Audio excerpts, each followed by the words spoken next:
So, when we last left off, the party just finished a fight in the river of acid, where they retrieved a crystal. However, Ortis fell in that battle.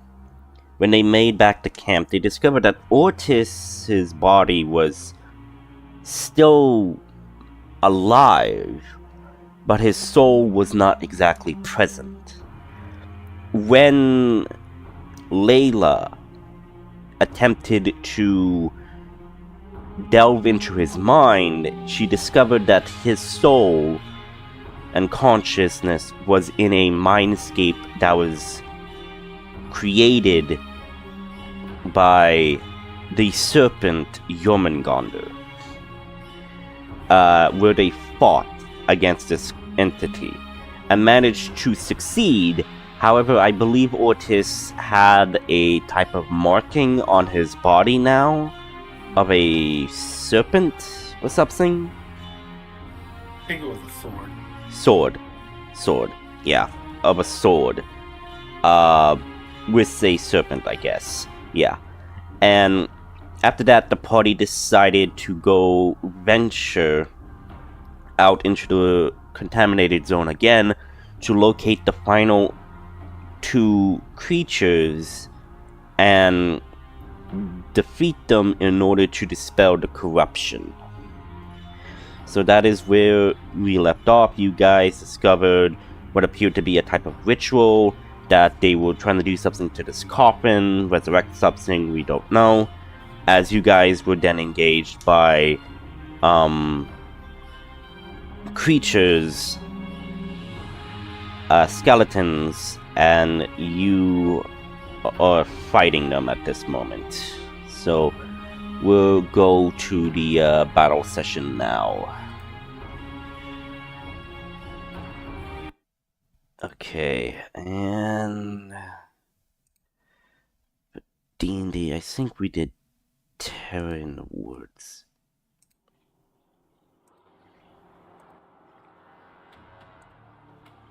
Alright. So, top of the initiative order is Adrian. I don't know what Adrian was doing. He had something activated. Okay,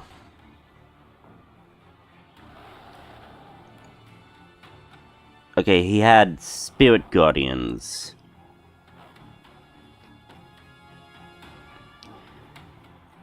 Okay, you call for spirits, they flit around you.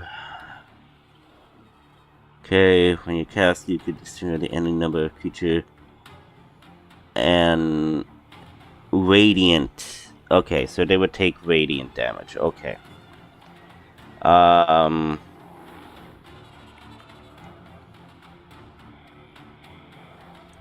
something. Yeah. And then something else here. And then, I don't know whose this was, but I'm thinking this was this Adrian? Or was this Fecht? I think this was Fecht because he did difficult terrain? I really don't know.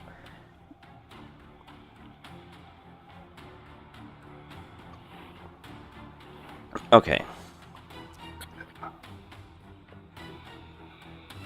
I will just...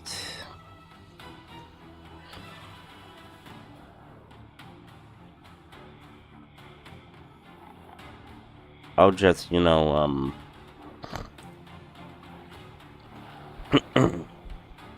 just play it by ear.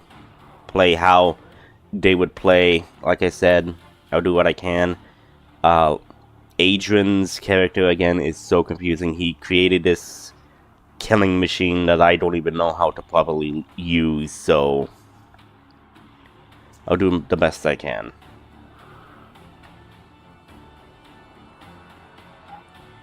Okay. And then there's also Fecht. And yeah, still no response from Fecht. Alright. Okay, thank you. Okay. I would say Adrian would, like, try to take out the Minotaur. So I think he would use his Thunder Fang.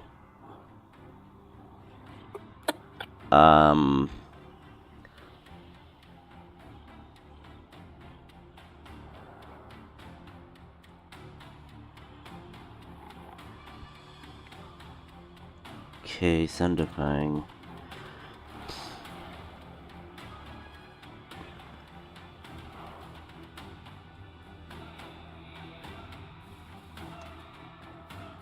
Okay, yeah. His Thunder Fang. Was he yeah, he was wielding his shield. So yeah, it is gonna be one-handed, and I believe, nuts. And I believe he had,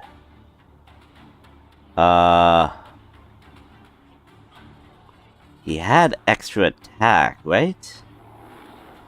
Or how many attacks does he do? He has extra attack. Okay, is it 2 or 1 or 3 extra attacks? Thinking it's just the 1. 2. Like he can make 2 attacks. Yes. Okay, yeah. Yeah. Yeah, okay. He has the ability to also make it extra roll for his attacks. Yeah, and he has triple advantage. Yes, he has elven accuracy. Yeah, so 1.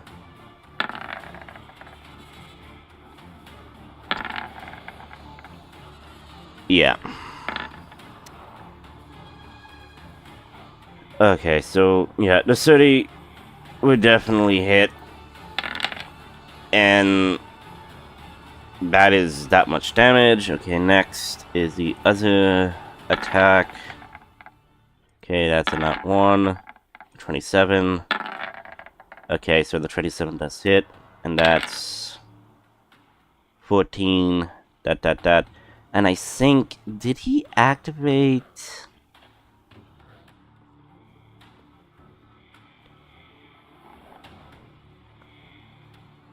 I don't know, did he activate his, one of his abilities that, is tailored for him? His, tentacle form or whatever? I don't know. But, yeah. Sorry.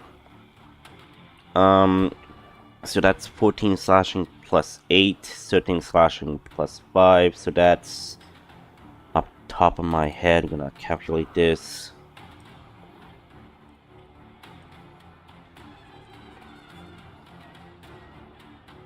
Okay, then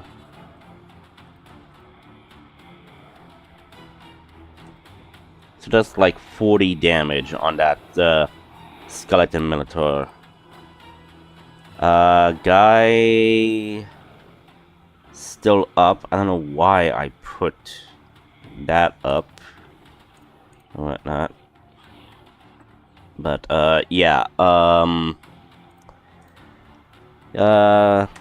he's looking not too good at the moment. Then next would be Fact. Now Fact is there, and I believe he had Shillelagh, and yeah, he had Shillelagh activated, and Shillelagh does what again? You are holding its abuse for the duration. You can use the spell casting ability instead of strength for the attack and damage rolls.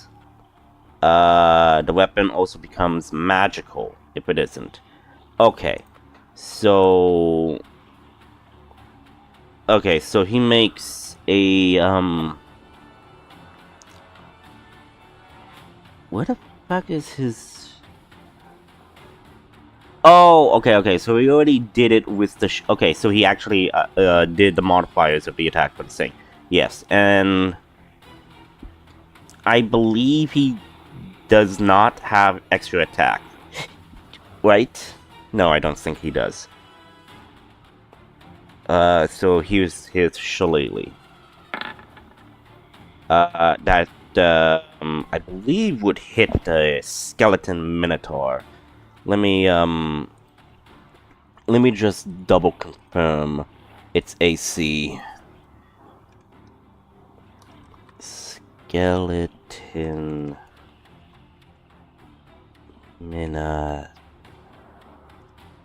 Minotaur 5E.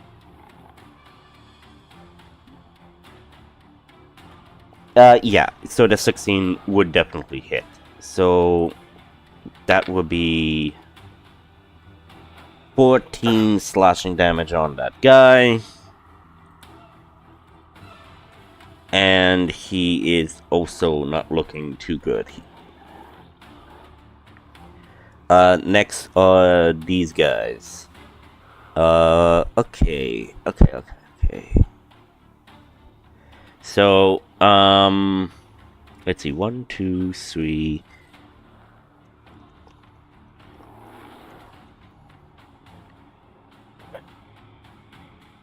Okay, this Minotaur is growing for you, Layla.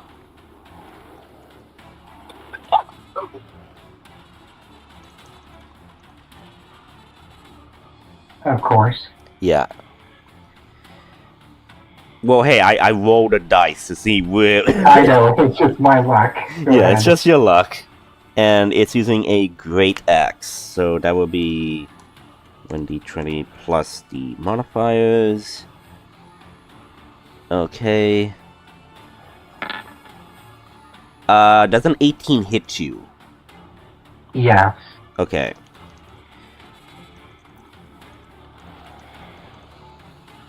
$2d12 plus 4. And I believe these guys were special type of minotaurs that did a specific extra damage type, if I'm recalling. I can't remember. Something about acid.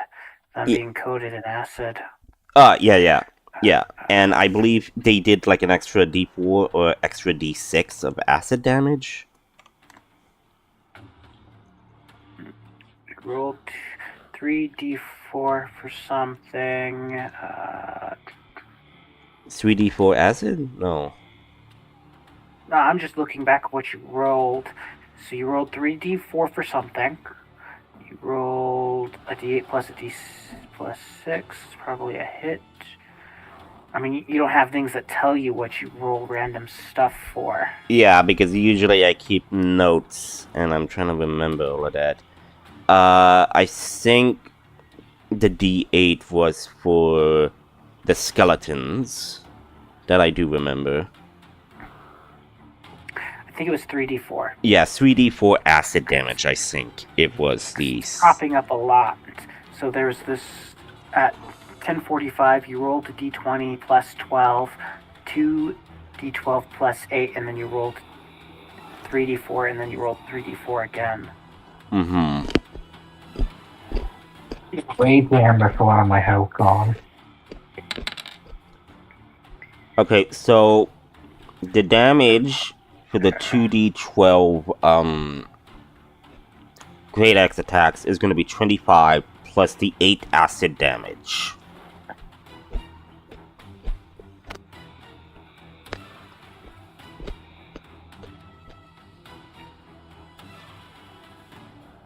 Next one, yeah. No. Hold on. Hellish Rebuke, motherfucker. Oh, nice! Nice. And you're casting it at a higher level? Yes, at level 4. So that will be 33 points of fire damage. Yes. Half on a save, successful save. Oh. 16. Oh, they need to make a save. Oh, okay. Dex save, okay.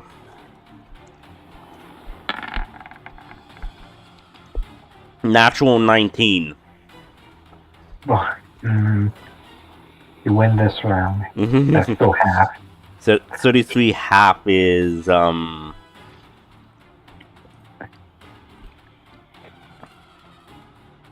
7. Do we round up or down? I think we rounded down. Then it would be 16. Yeah. So 16 damage. Still, not bad, not bad. Why do I keep... whatever. Where's the thing? There we go. Looking bloody. Next Minotaur is going to attack, Adrian. Come on, natural 20. No! Misses! Darn it. I managed to get Ortis down, but I couldn't get Adrian to low HP at all. Well, you did when you summoned the champion of the Yamagard. Mm-hmm. Well, speaking of that,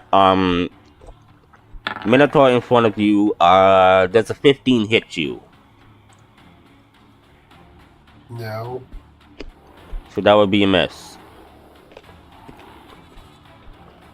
Alright, Otis. It's your move.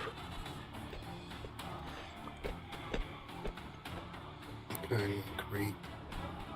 I come over here.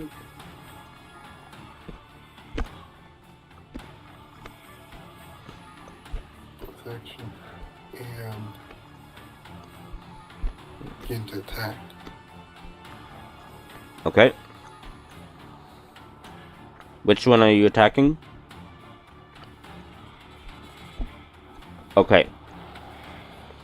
Got it. 25 hits. So that's 15 rage, and that's... No, sorry, not... 5 rage plus 15 radiant. Yeah, well, technically, 2 rage and 3 from hulking figure. What was that? I said technically it was 2 from rage and 3 from hulking figure. Oh. It just merged. Merged, okay.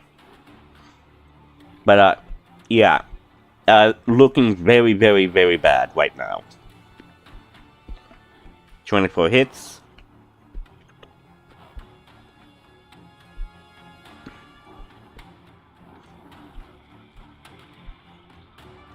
How do you want to do this? He uses Echo to decapitate it from behind. Okay. Then he continues the onslaught. Okay. One Unleash Incarnation.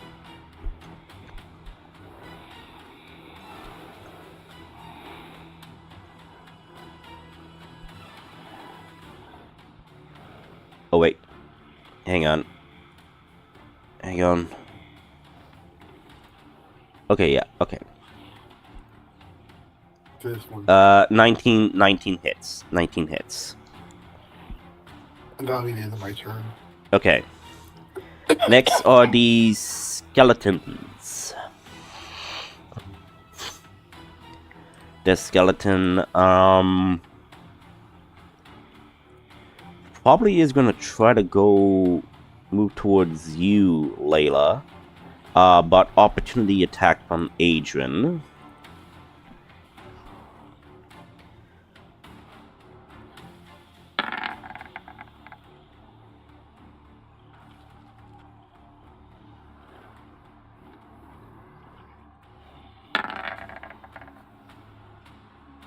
What the hell?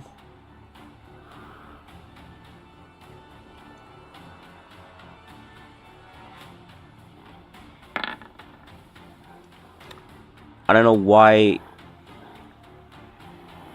this is active. Like, why is it showing a description? I don't know. But yeah, takes a bad hit.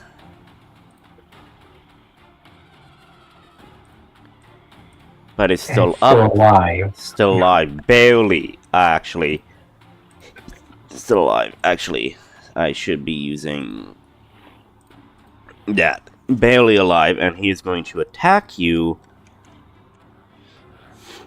I keep forgetting to do the GM roll. Dear God.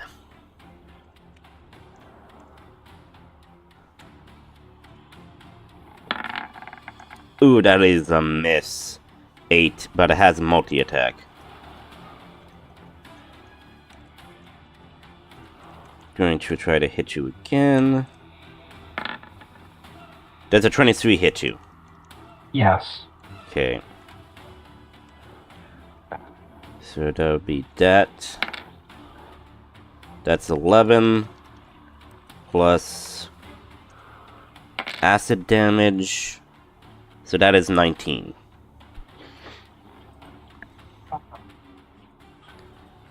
Okay.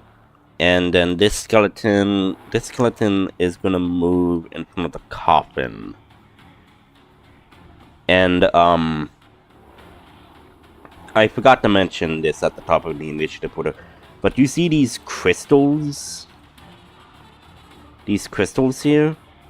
Beginning to resonate stronger, and this skeleton, begins bashing the coffin, trying to open it up. So he is going to roll a strength.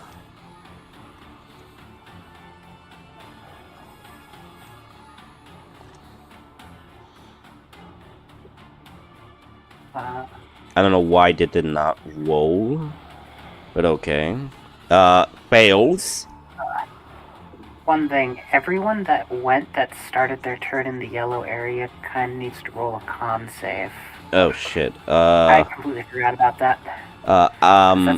Sickening radiance. Yes, thank you, because like I knew that was something. It's just like I don't know what it was. Thank you. Thank you for the reminder. It has been a very long time.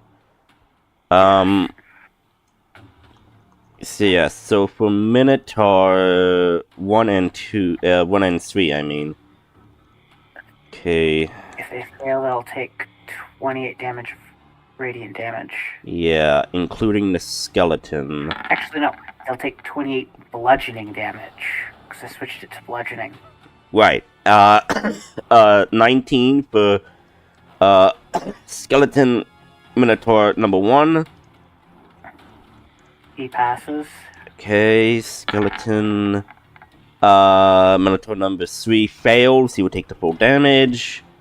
And then for the skeleton 21, he succeeds as well. Okay. So, Minotaur number 3 took 28 bludgeoning damage and is now glowing green. glowing green. Oh right, I think that's why I put green. That like, oh, he's glowing green, but like, okay. This guy, like, he took half of the 28. No, if you succeed the save, you don't get anything. Oh, you don't take any damage. Oh, okay. Correct. Okay. It's a continuous effect, which means you get it every time, though. You start your turn. Good. Okay. Next in the order, Layla. Show us what you got, girl. He is getting...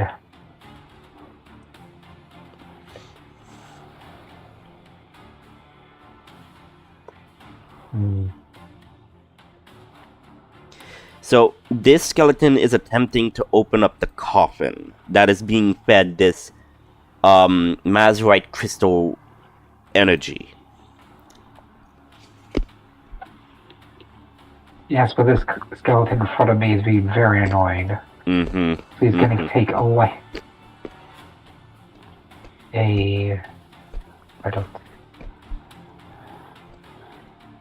lightning bolt to the face. Okay, that's a ranged spell attack, correct?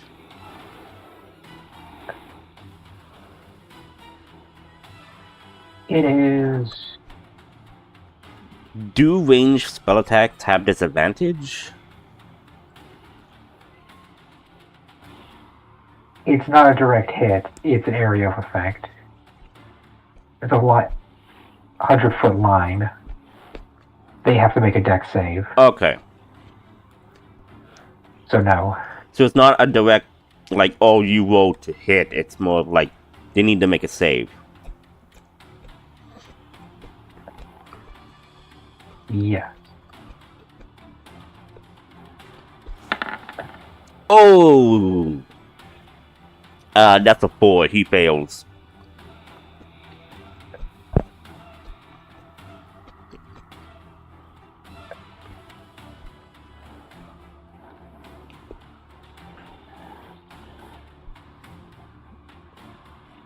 And it's just to this skeleton here. Yes, to that skeleton. Dead. Is that your Good. turn? No. I'm backing off further. And you want to And know then something? You want to know something? If you moved here, you could have gotten the skeleton and the skeleton minotaur with the lightning bolt. That's fine, Adrian can handle it. I need healing. Badly. I need healing. And that's your turn? Yes. Okay. Nail, you're up. Okay, well.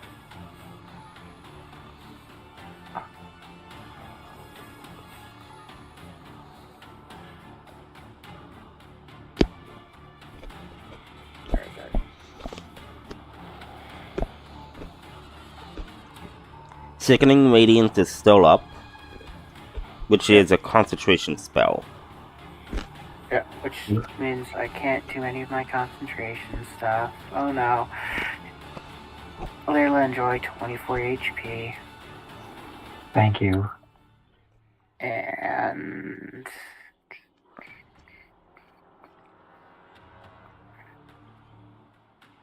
I guess I'm gonna use my bonus action. Bonus action. And telekinetically shove this skeleton. Okay. I actually forgot about those guys. They blended into the scenery. Let's just say they were just flabbergasted by what was going on when, like, their big guy was just taken out. So we'll just say they were flabbergasted and didn't react. Yeah, I wanna telekinetically shove him to break their flanking. Okay. On Ortis. Okay, which direction? To here. They here. Shoving Okay. him away from me. Okay. He needs to make a Jing. 15 save. Oh, Unless he just wants to be shoved. 15 strength save, right? Yep. I keep forgetting to do GM mode. Dear God, I need to get back in the swing of things. Literally. 15 on the dot. I believe that saves. Yep. Well, and Is that- I'm now backing off Okay. to, like, here. Mm-hmm. Adrian. Again, he will be focusing on the, big guy. Natural motherfucking 20. Of course.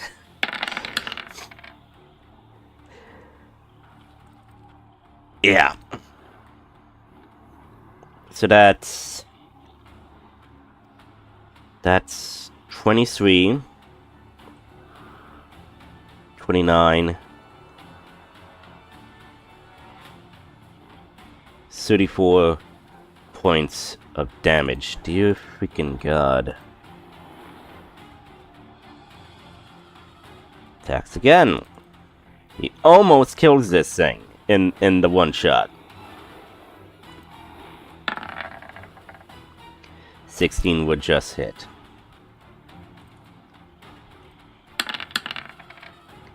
That's actually enough to kill it. So, yeah, this guy is dead. Like, Adrian just, like, shinks the blade into this skeletal's head and, like, just brings it down with a slam to the ground. And I'm guessing he would move to provide flanking. I don't think you go in the giant circle of death. No, he would not go into the glowing circle of death. Yeah, because he's considered an ally to Nail, so he will not be It affected. does not prevent ally. It is not that. It affects everyone. Oh. He would probably move up here. Yeah, I think he would move up there, yeah. Actually, wait. Because of my... Pretty... Because of my... Yeah, he will make it. Yeah, because of my turn, my clone's just gonna pop. Mm-hmm. Okay, so that's his turn. Actually, I don't think Circle of Death affects Sickening Radiance affects objects. Yeah. Next would be... Effect. I think he would be attacking the one that's... behind him? Yeah, I think Feck would do that.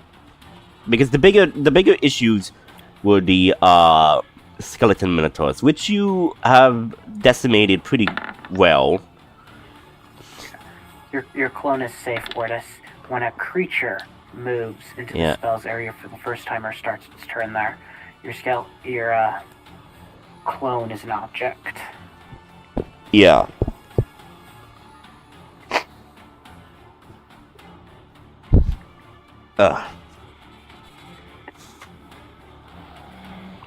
Okay, next is the last remaining Minotaur, and I need to make a con save. Yep. Which is 16 to beat? 15 to beat. 15, okay. Oh, right on the money, 18. Okay. So he takes no damage from that. And I guess, you know what? I'm gonna do it. He is going to move towards the coffin. So that means, Ortis, you get an attack of opportunity on this guy as he is moving away from you. Okay, Reckless? As a reaction? I don't think you can do that. You can only do that when it's your turn. When it comes to a reaction, I don't think you could do Reckless. Okay. I don't think you can. So it's just a straight up roll. 13 actually hits, yes. By 1 point above its AC. 16, not bad. Still... Oh, shit! I forgot you had Sentinel! Oh!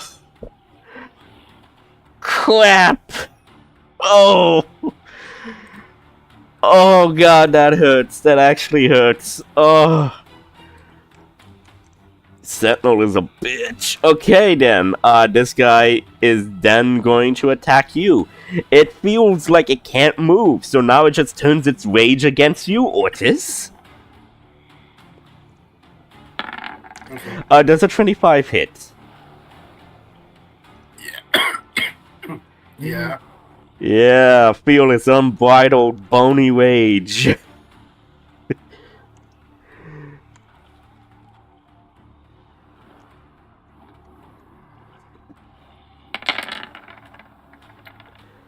Okay, total, including the acid damage, will be 23 points of damage to you. Okay, I think it's half. Because what is raging? Yeah, you are raging. So 3 Yeah, so, basic damage. so the basic damage would be 8 plus 4, 12, then the acid damage will be 2 4s, which would be an 8, 9, 10, 11.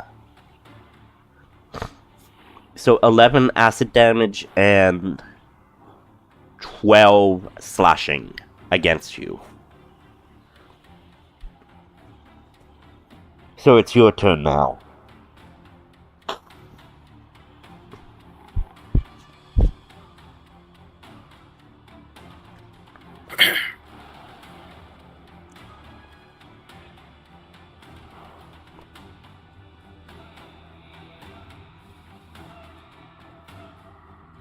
Okay, are these guys resistant to necrotic? Nope. They are not resistant. Well, actually, no. Make a. I would say, like, if you want to try to figure something out about a creature, I think that would be, like, would it be a nature check? Since this is an undead. Nature or history? Yeah, make a history check. I'll allow this as a free action. 3.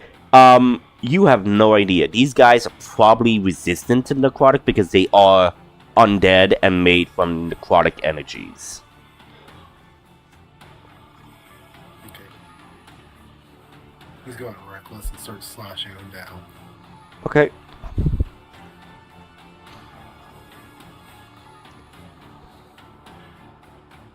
Uh, 30 will hit. Okay. 16 hits.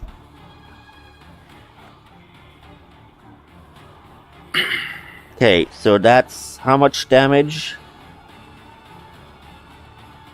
They're 15 and 20. So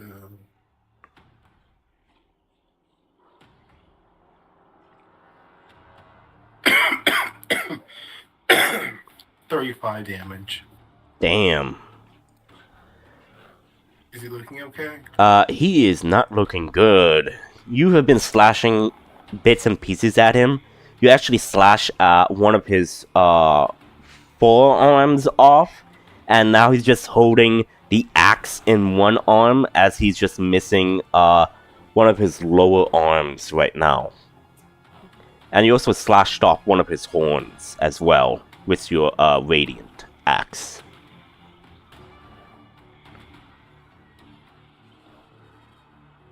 Okay, roll for the attack. Yeah, 20 hits.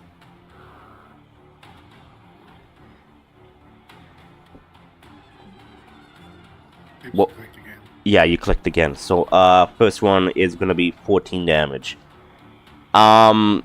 Still standing. Still standing. When you hit a creature... Okay, do I ignore the rage damage? Yeah, alright. So it's just a 14. Okay. Yeah, you kill this thing.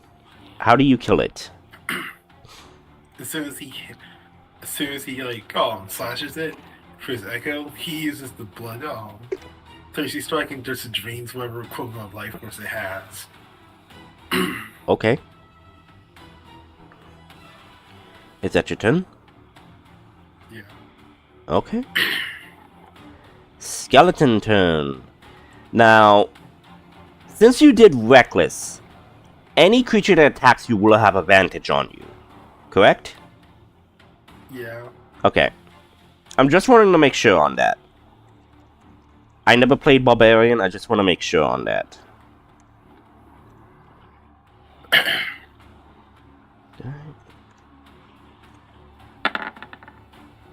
Okay.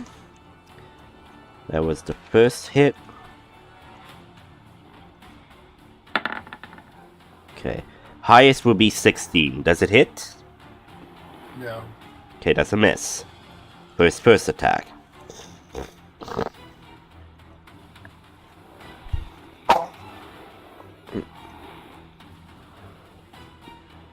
Had a frog in my throat.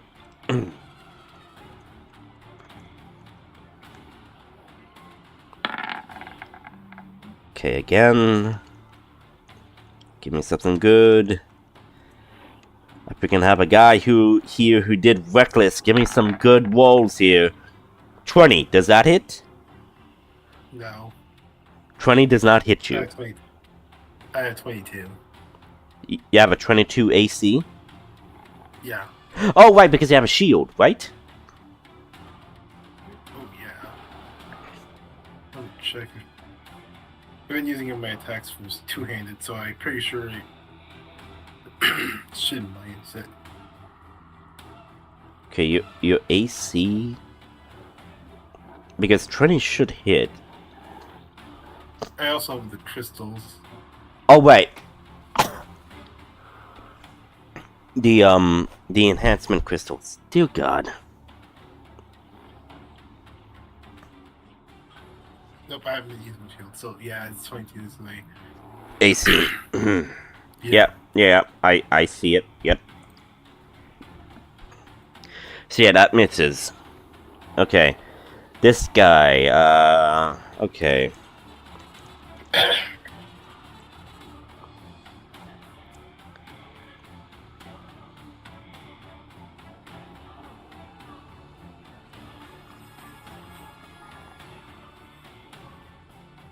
Okay, this guy will attack Adrian.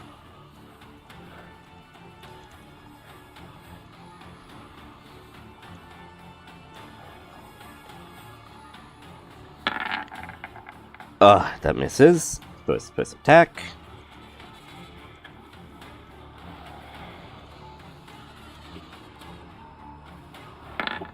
And that one misses, okay. Now this guy, near the coffin, he's going to attempt, again, to try to break this open. We'll open it. He's going to be using his strengths. Come on, big guy. Give me something good. 23, okay. He manages to finally rip open part of the coffin. And let's see. I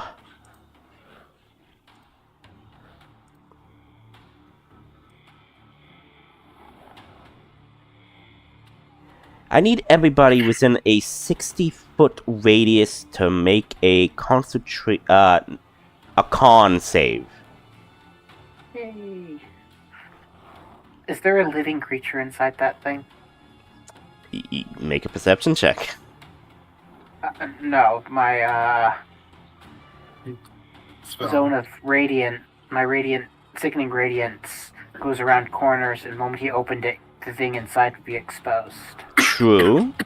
I will make the save if there is such a creature, but I do need a con save. Right, Otis. Not from me. I'm way the fuck out here. Yeah. I forgot. I forgot. Adrian and Fact. Right, I forgot that they're Not here. Yeah, I keep forgetting. It happens, okay? Like, usually I don't do these type of things. Okay, 12 for, Adrian.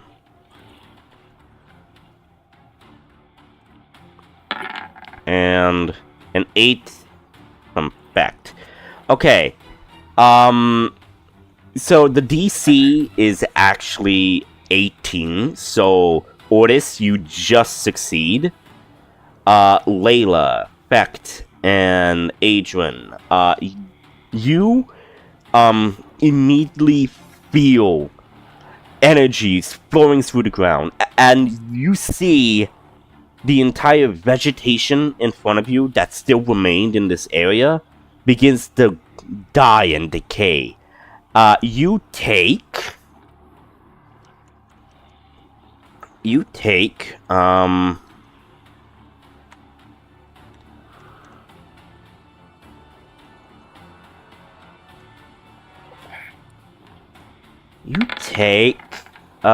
23 necrotic damage, as well as poison damage.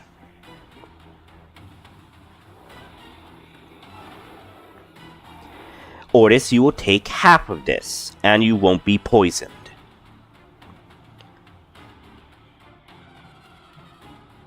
So 23 necrotic and Well, Otis, you don't take the full 23 necrotic and poison damage. You take half of that damage and you are not poisoned.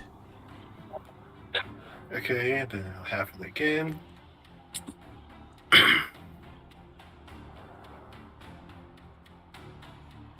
So fine.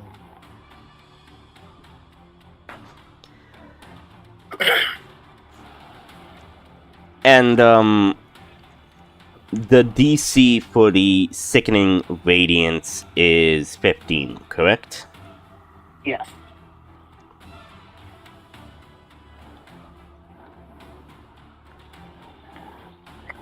Okay, hang on. Doing my own calculations right now.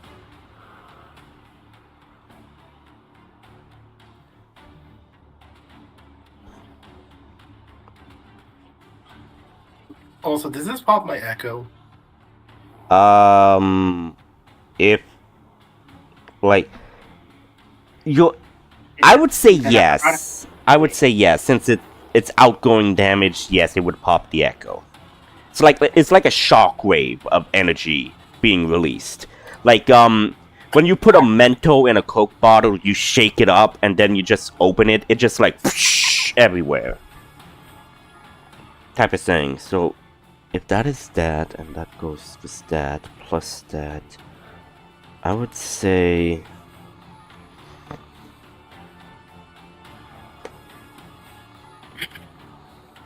I would just say that. I don't know.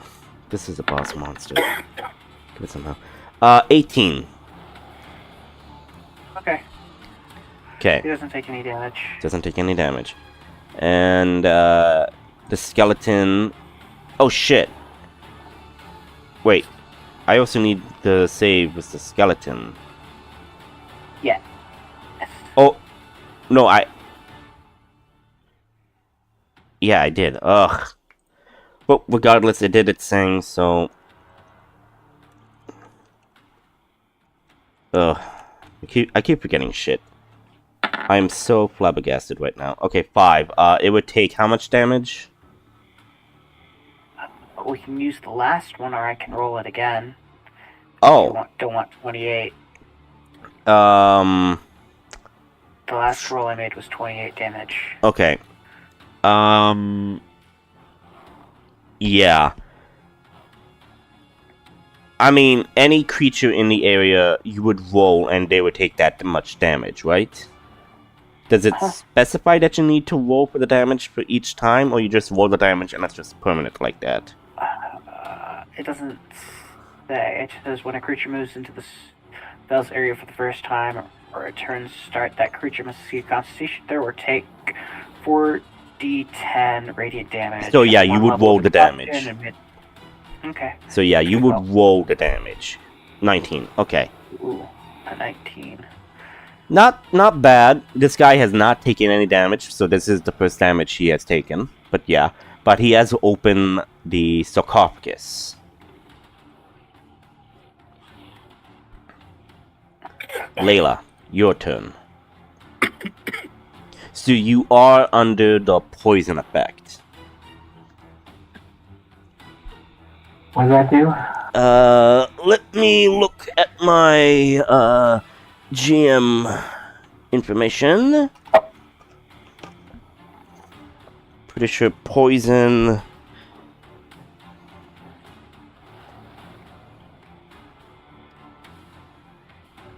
Poison does something. Yeah, it makes it difficult to do things, so... Can't remember. Yeah. Here it is. Yeah. Poison. When you have the poison condition, you experience the following effects. Ability, checks, and attack affected. You have disadvantage on attack rolls and ability checks. Ah. So yeah. Thank you, Nail, the D&D information person. I just went to D&D Beyond and clicked their conditions thing. Yeah. Yeah. So yeah, that's the gist of what is happening. And I do believe at the end of their turn they can make a Constitution save to see if they could beat the poison It depends on again. the kind of poison. It depends on what caused the poison normally. Okay, so this is magical poison, so... Let me see, D&D. 5e ghoul. It's the only creature I know of that causes poison.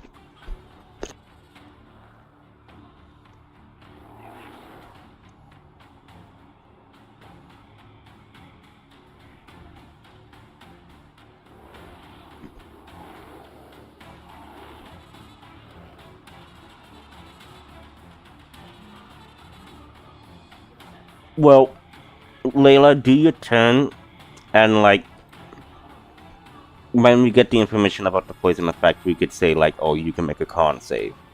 That's fine. I'm wall firing. Okay. Here to the opening of the tomb. Okay.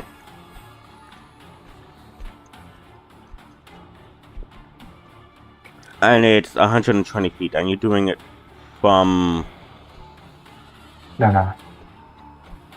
It's raised, it's 120 feet. It's a 20-foot long... Sorry. You can make a wall up to 60 feet long, 20 feet high. There's one thing quick, or make a ring up to 20 feet. So, use the drawing tool to draw your wall of fire, how you want the look right now. Here.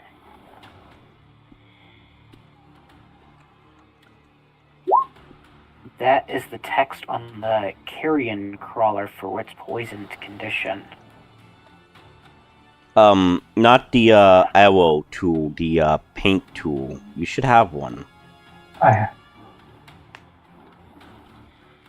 Draw.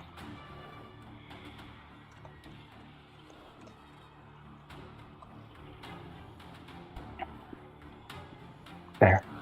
Okay.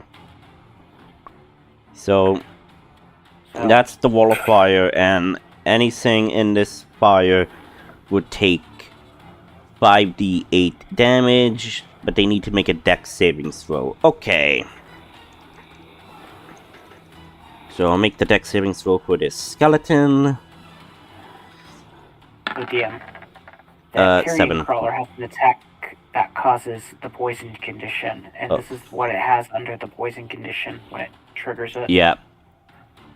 And repeats the save at the end of each of its turn, ending the effect on itself on a success. Okay. So I would say yes, it has this effect. It also then gives a time limit of when it succeeds automatically. Yeah. If the carrion, it's 1 minute. Yeah. So I would say you will poison like for the next minute. For 1 minute. Until you succeed the save. So is that your turn, Layla? Yes, let me just roll Yeah, a roll. con save. Yeah. Also roll for the damage because the skeleton failed. I did. Oh yeah, 28. It's rolled. Yeah, okay. Plus Thank- 5, I cast it at 5th level. Yeah. Okay, so that means this guy... like that. Okay, and you are no longer under the poison effect. Okay. 38 damage, fire damage total. Okay, yeah. Okay, so that's Layla's turn. Next is Nail.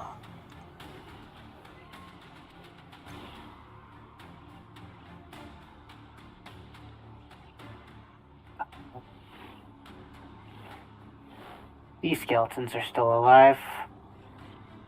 Yep, they did their turn, but they did not hit at all. Okay, well, I will guess I will use... You guys have high AC. I don't know, like, I think I need to, like, take some generic monsters that fit the theme of this, campaign setting at the time and just buff them up. But I'm trying to make sure that I buff them up fairly. Which of these looks like it's the most battered? You guys have not hit these skeletons at all, so they look Okay, pristine. I'm just gonna blast him with all 3 Eldritch Blasts. Okay. Eldritch 1, Blast 2, is 3. 120 feet. You could totally hit this guy in the wall of fire as Yeah, well. but I can't see him anymore. True. He's inside a giant wall of fire. Okay, so 29, 19, 13, so I'm assuming 30. the 13 misses. Oh! Yeah, 13 misses. I thought that was the damage. Oh my god. I thought that was the No. damage. Well, like I said, rolled I'm nat still 20, recovering. I'm still recovering from my 10, allergies. and then a 4. Okay, so 19 damage. So 26 damage. I'm Okay. assuming the 19 hit. Yeah, the 19 and the 29 hits. So Oh yeah, the 29 definitely hit. That was in that 20. yeah, so 11 plus 9, so that's 20. So that's 27. 27. Yeah. Yeah, 27 damage. You just took a good chunk of its HP for crying out loud. Is that your turn?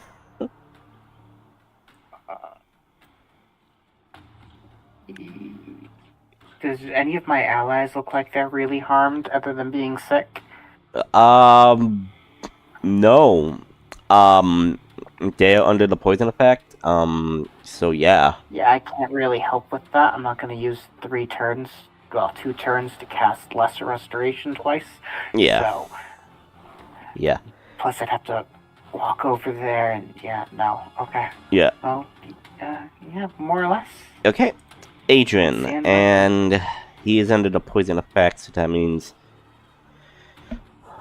all attacks would have been Got at disadvantage. So I guess it won't be No. triple advantage, it would just be regular advantage, right? No, he has nothing. If he attacks this creature, he gets standard roll. Okay. Because he gets advantage, and then his disadvantage cancels it out. Technically, Ortis is flanking, so he would have advantage. That's what I'm saying. The advantage for Ortis flanking cancels out his disadvantage for being poisoned. True, but there's also his Yes. Elven accuracy as well. Elven accuracy only takes effect if you have advantage. He does not have advantage. He has neutral. Thank you. Thank you for that. Okay, so straight roll. He manages to still hit. God damn it. Okay. Good damage on that guy. That's all he can do at this moment. He can attack a second time. Oh shit, right. I forgot he could attack a second time. He's the I keep the swordy warlock, which means he gets extra attack. Yeah, I keep forgetting because there's so many different like subclasses of shit. And again, he hits. God damn it. Adrian is the luckiest freaking character ever.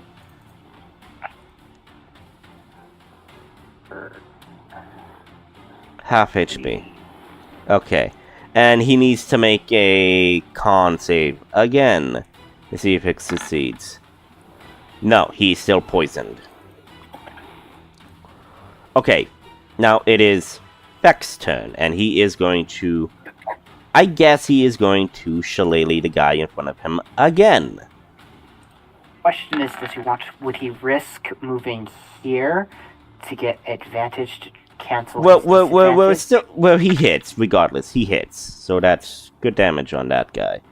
And then he needs to make a Constitution. Fails. Okay. Ortis. It is your turn. Is the guy dead? That guy is not dead. He is in the wall of fire. It is not his turn, but on his turn he would move, or... I guess when his turn starts, would I need to make the dex save? Layla? Wall of fire. Wildfire. Like, do I need to make the dex save when his turn begins, or ends, if he is not there? How does one expand one? To each creature that stands within 10 feet of it or the side of it, a creature that Starts It its takes turn, 15. or ends its turn? enters it the first time or ends their turn in it. Okay, thank you. Wanting clarification on that. Thank you. He will take the bludgeoning damage at the start of his turn. Exactly. From the sickening radiance, if he does not succeed. Yeah. Okay, I gotta finish this guy off. Okay. Roll the hit. You have advantage. You are flanking. That hits.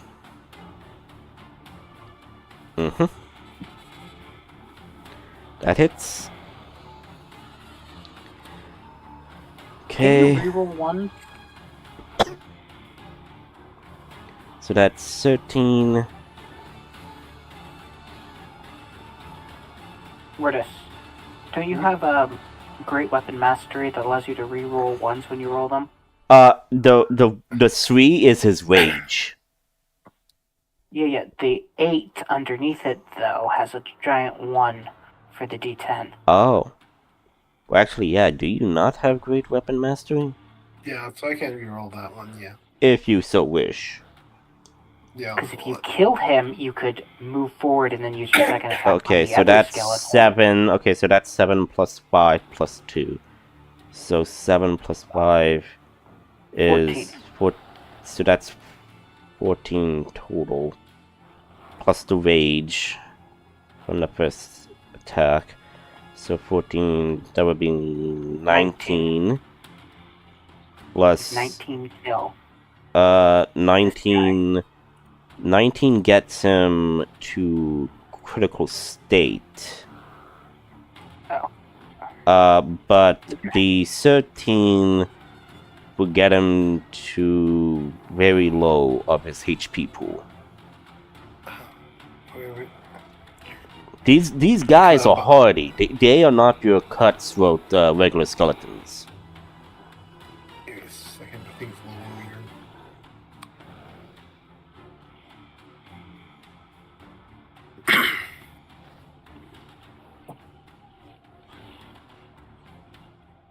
Hello? Hi, Adrian. Adrian, welcome. You are currently poisoned by magical necrotic magic that was opened from this coffin. Okay, the coffin that we're trying to destroy. Yeah, Skeleton managed to open it, and everybody in a 60-foot radius, was affected. Except for Ortis, who managed to make the DC on the first try. Layla managed to succeed on the con save, so she's no longer poisoned. Okay,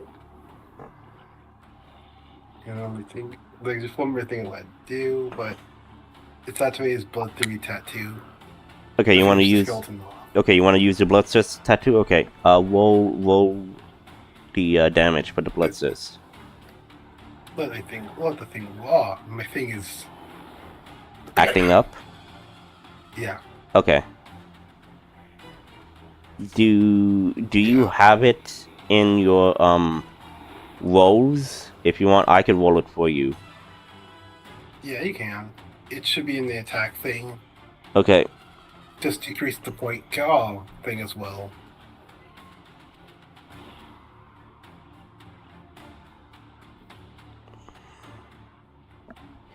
Bloodthirst strikes, right? Yeah, it's on the end of the. Yep. So I ignore the rage. 14 necrotic. Yeah, that kills it. Okay, add the 14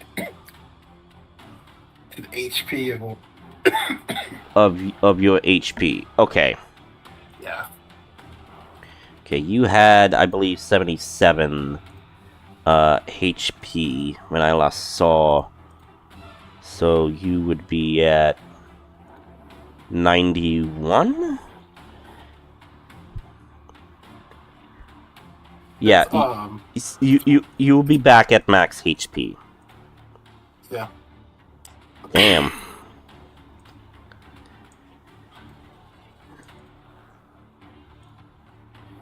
Okay, next the skeletons. Okay, so gonna start with the skeleton in the sickening radiance. I need to make a con save, correct?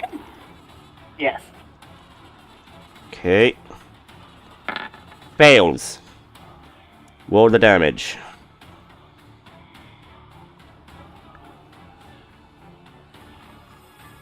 26. Bludgeoning. Yep. And it takes extra double the damage, right? From bludgeoning, I believe? Yeah. Dead.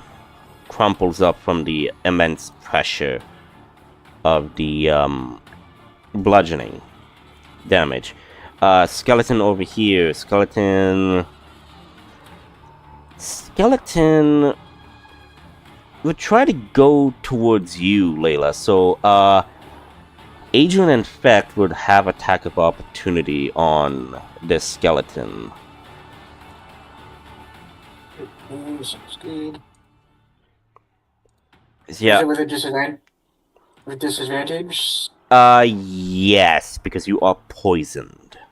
So, yeah.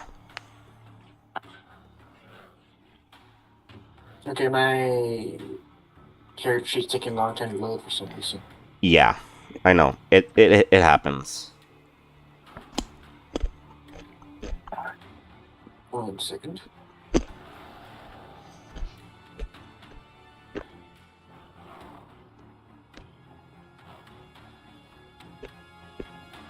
Yeah, my roll 20 is acting pretty slow for some reason.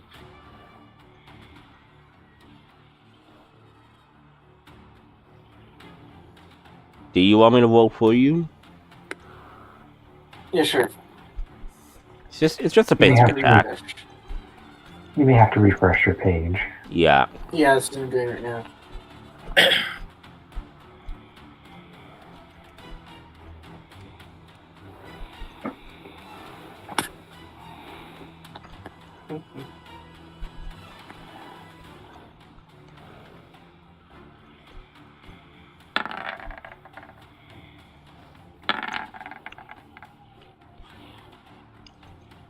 You rolled 23 for both of the disadvantages. Dear God.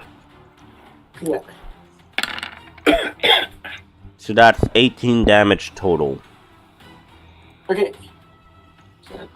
Still alive, but Feck still has an attack of opportunity. And he hits. Manages to get this guy in the bloodied state. But he still moves. Towards, you, Layla.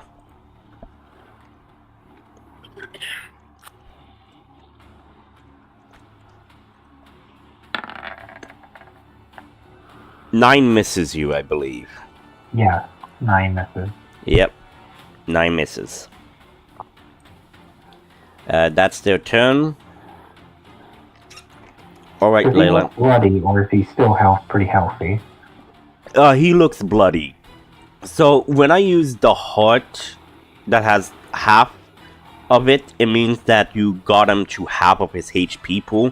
When I give you the face that looks beat up, he's in the bloodied, almost dead state.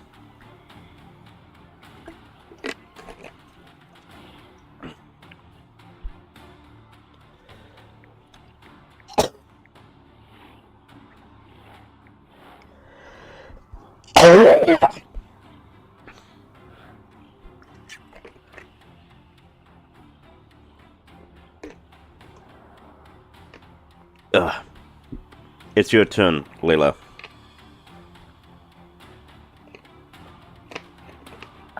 Just give me a second. No worries. Okay. I wasn't sure if you heard me, so I just want to make sure.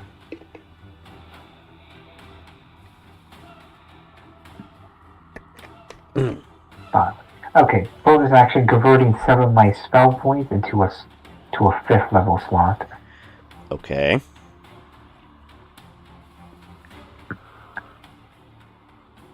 And I'm casting a magic missile.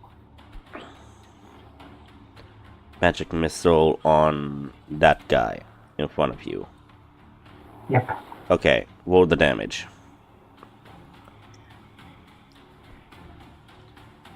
Wait, are you using 5th level for magic missiles? Yes. Oh shit. So that's 5... No, not 5. How many missiles? 3 for 1. Hold on. I have to recount. Yeah. Because it's 3 for level 1. Then it goes up to 5, 6, 7, 8. It'll be 8 missiles. Jesus Christ. You're pounding this poor little skeleton. So yeah, 1, 2, 3, 4, 5, 6, 7, 8.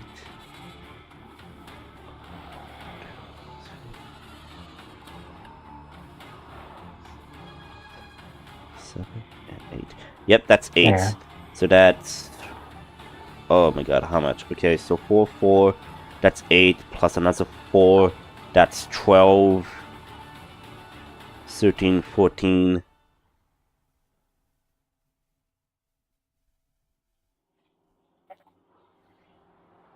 Then 15, 16, 17, 18.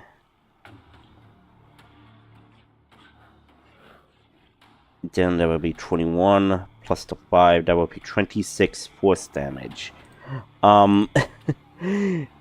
Yeah. Do you just shock put this guy in the air with constant stings until it's just a pile of bones falling from the air? Like an angry beehive of magic missiles just lit into him.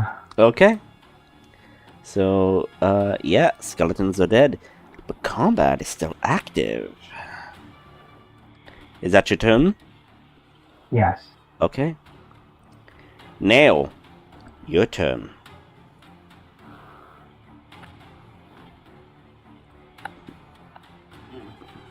I'm gonna go with the only thing left in combat is going to be this thing. If it does have a turn, or it would still take damage from the wall of fire. If it's affected, yeah. Weapon at it takes objects.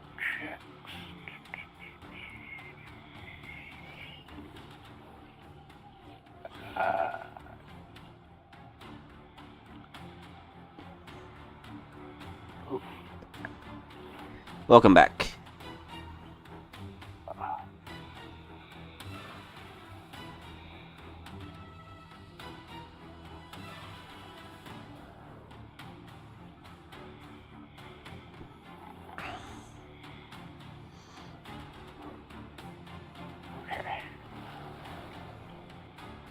I'm going to move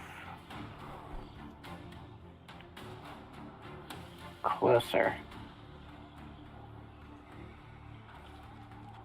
Use mold earth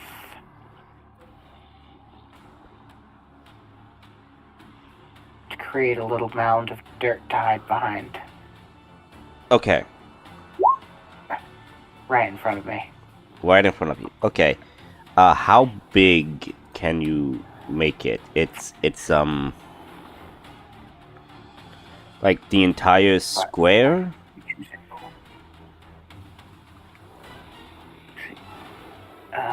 Yeah, kind of.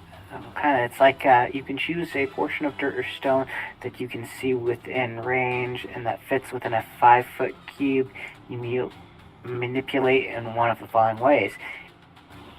If you target an area of loose earth, you can instantly excavate it, move it along the ground, and deposit it up to 5 feet away. This movement doesn't have enough force to cause damage, so I'm just taking a bunch of dirt and moving it in front of me to create a mound, which is 5 cubic feet of dirt. That's a lot of dirt.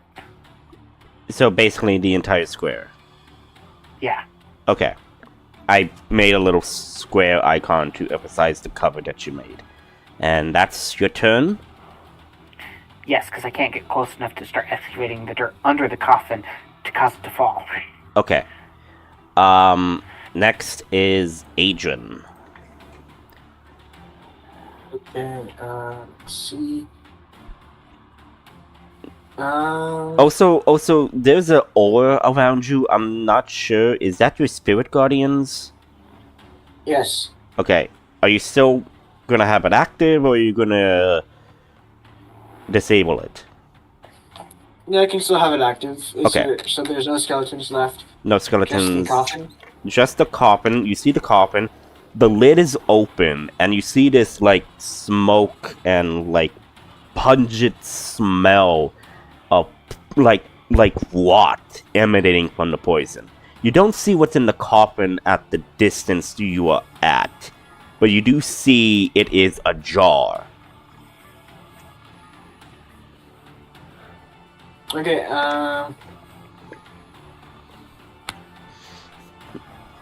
and then Adrian will just will cast telekinesis and move and close the coffin. Okay. Okay. Just like Guardians does it.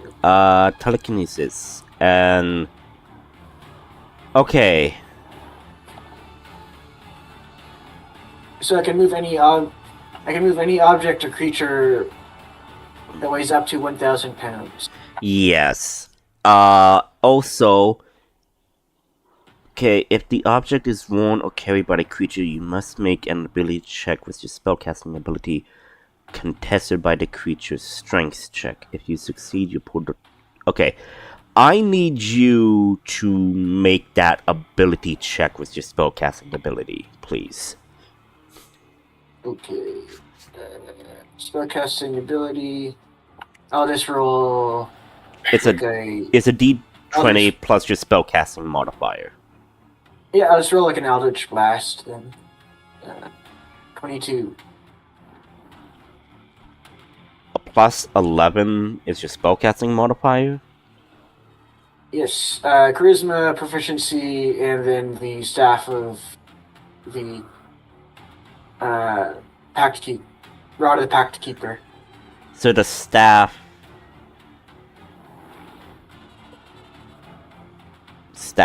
Oh, pass. You mean pass or staff? No, staff of the Rod of the Pact Keeper. So that's the staff. Yeah. What does it do? It gives me +2 to. Gives me +2 to my save DC, my spell save DC, and to hits and attack. Okay. Okay. And +2 to my spell attack bonus. Okay. You go to pull at this. You do feel a portion of the force trying to push back the coffin from your telekinesis, but you manage to get it closed. However, the crystals are still active. However, the coffin is not locked. It is still unlocked, as you did manage to close the lid, but the lid is not properly closed. The lid isn't properly closed? No. How do I say it in like this? Okay. You know when you go to close like a cabinet door, you close it, but it's only partially closed. You need to put that one final push of force to close it properly. Do you know what I'm getting at? So it's ajar. It's still ajar, but as in you don't see the inside. As in the smoke is still emanating from the cracks of the open coffin. Closed. You need to, like, use strength or whatnot to force it closed, or maybe use magic to undo what spell that was being used to create this thing, or something. The crystals, by the way, are still active, feeding power to this coffin. Okay. That's all. That's all Adrian's gonna do. That's all he could do. Okay.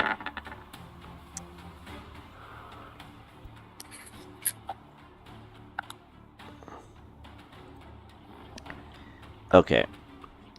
So that would be... Next would be Fecht. Oh, Adrian, make a con save for me. You need to beat 18. Okay.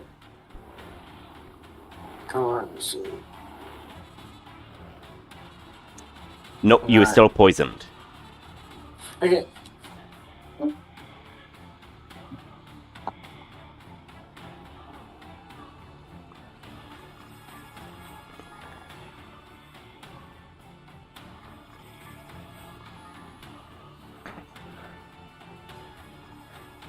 Okay.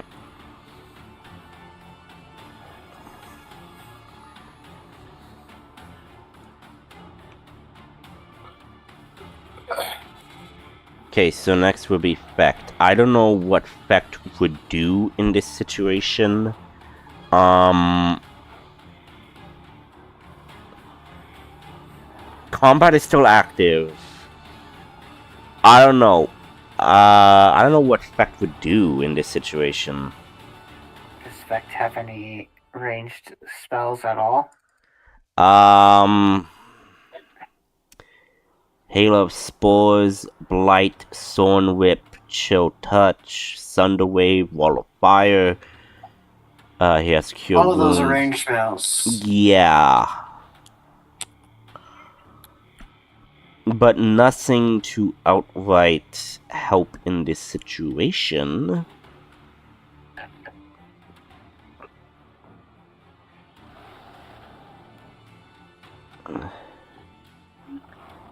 And it's only in that situation that would work. Creature. Thorn Whip. Towards a creature.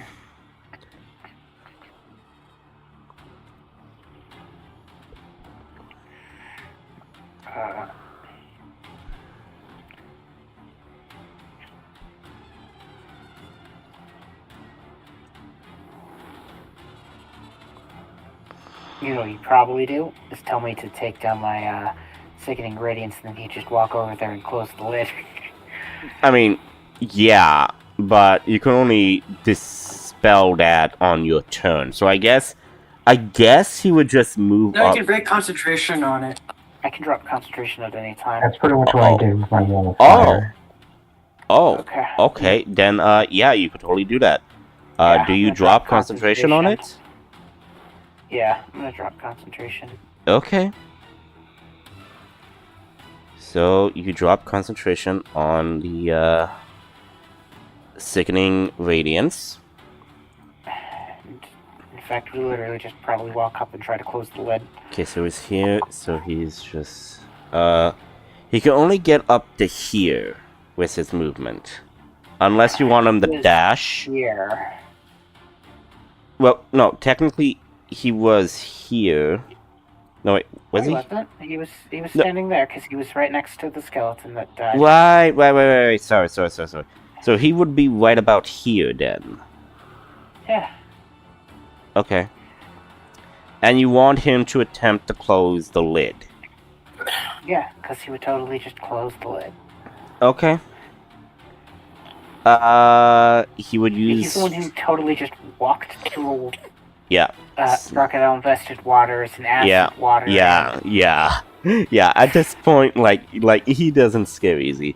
So he would use his strengths. Athletics is only when you're doing like running or jumping or lifting and whatnot. So strengths. Countering.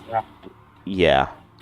So it would be strengths to try to push this in. At disadvantage because he's poisoned.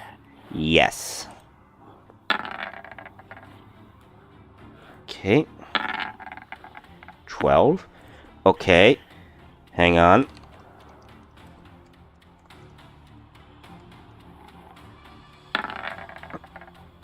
Ooh, okay. So Feck tries to push it in, but he feels an equal force pushing back. He tells you this, saying, it seems this is being resistant. I don't know, maybe whatever is in this coffin is fighting me. Is what he would say. I don't know how to sound like Feck, but yeah. And then his con save to see if he succeeds. Yes, he succeeds. He's no longer poisoned. So that is his turn.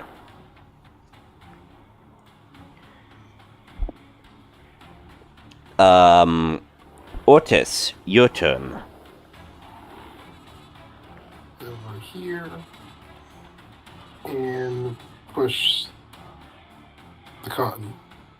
Okay, and you're having Feck help you in this situation?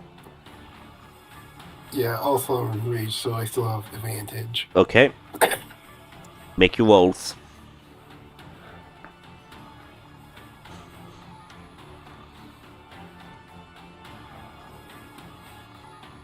Okay, 21.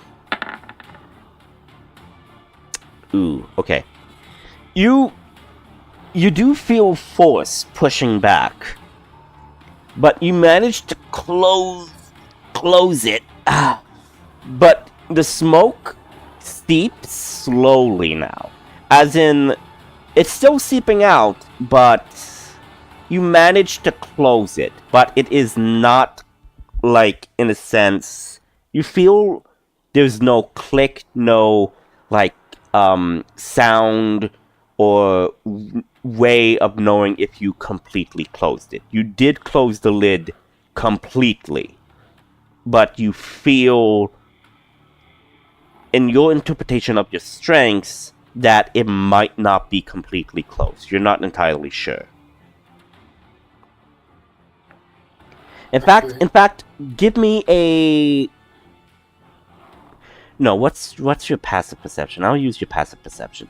15, yeah. You believe it is closed, but you're not entirely sure. Like, again, you did not get confirmation from a sound or click or thud when you closed the lid.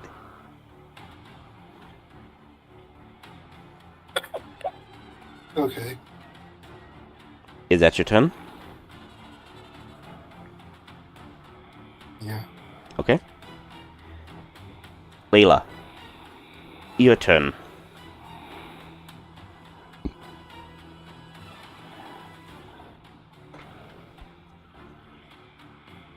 I'm gonna cast Shatter on one of the crystals. Okay. Roll for the shatter damage. And I guess when shatter is used against a construct, does it do extra damage? Yes, let me bring it up.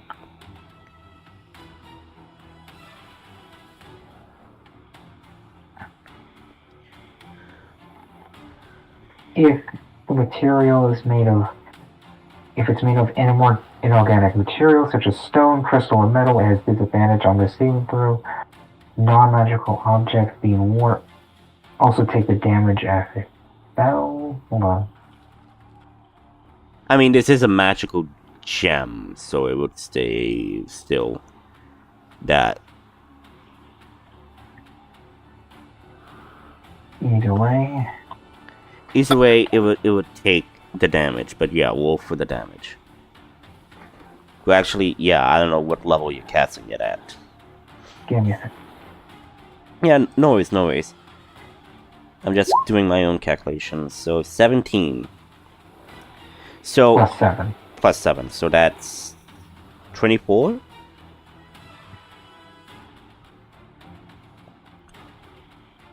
Is it 24? Yes. Okay, making sure. So Otis, in fact, you all feel the loud, ringing, and painfully intense sound erupt nearby as a shatter of magical energy erupts from it, and you feel that the crystal here takes massive damage. You see the crystal begin to crack, and you see the portions of the energy beam that is being emanated from this coffin begin to disrupt a bit. And Otis, you're currently still trying to push down on this coffin, correct? Yeah. You feel some of the pressure that is keeping you from closing it completely begin to recede.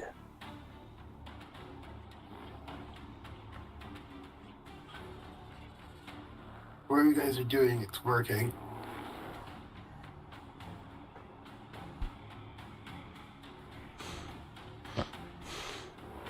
Is that your turn, Layla? Yeah. Nail, your turn.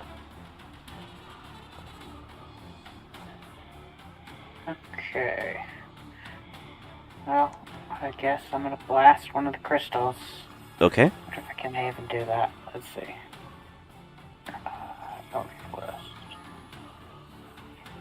Creature within range.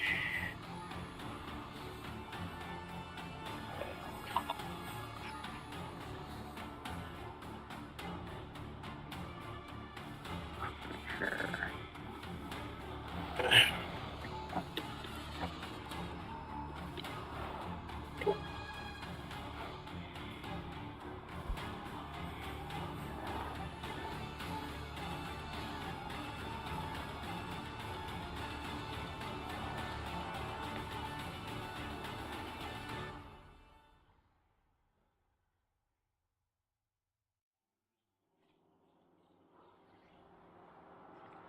So all my spells require me to hit a creature.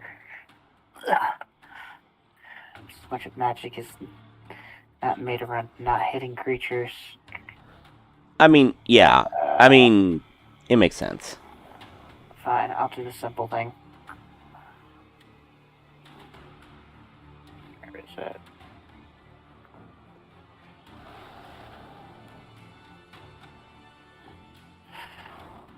You are no longer poisoned. Congrats, Adrian. You're no longer poisoned. Alrighty. So that's your turn?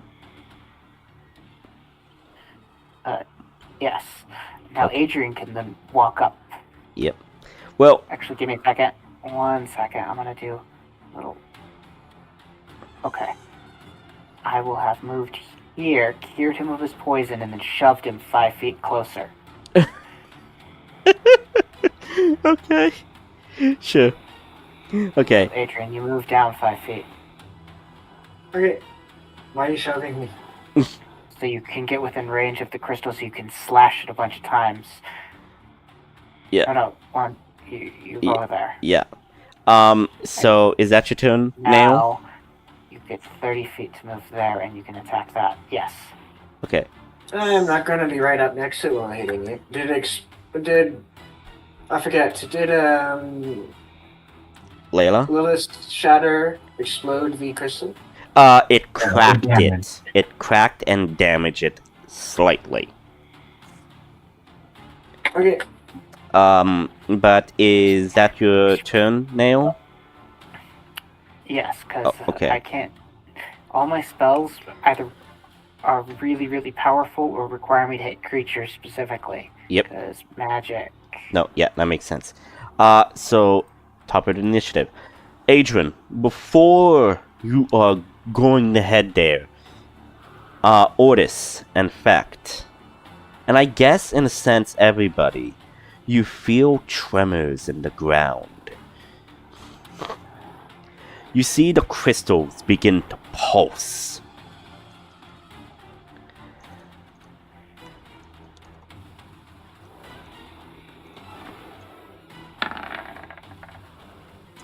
Good thing this thing is getting advantage because I deem it so.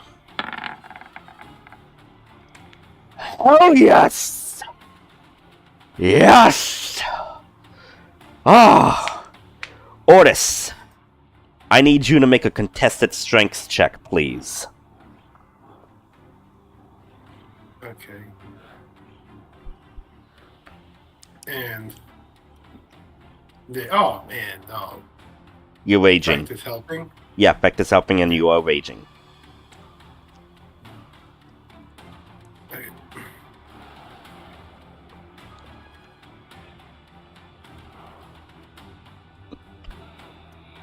29, correct. No. Oh god. Okay. Okay. 2 crits. 2 crits. Okay, how am I gonna roll this? Okay. Otis. Whoever has the highest roll wins. Yeah, I know, but I'm role-playing this because whatever is in the coffin rolled a nat plus its bonus, which made it got a nat 30, and Otis got a 29. So I am... Then Yeah, the coffin thing would win. It's just like, I'm gonna roleplay this. So, Otis, feeling the tremors, you decide to push down. Using your rage, your muscles, and every training from orcish tribesmen you have learned from, you manage to perfectly, in your perception, keep this thing closed, while enduring the tremors. However, the tremors are too powerful. You feel the crystals emanate a final burst of energy into the coffin, then shatter. Stillness for like 5-10 seconds. Then, wha-bam! The coffin flies open. You in fact, make a contested strength saving throws, please.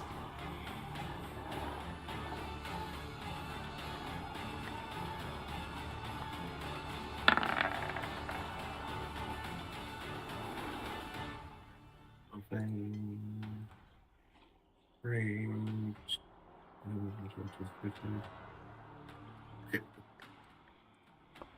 Yeah, strength saving throws. Yep, no worries.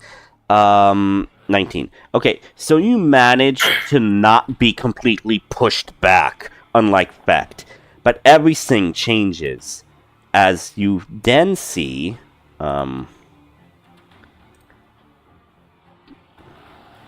Oh, shit. Damn it. Token. There we go. There we go. As you then see a creature.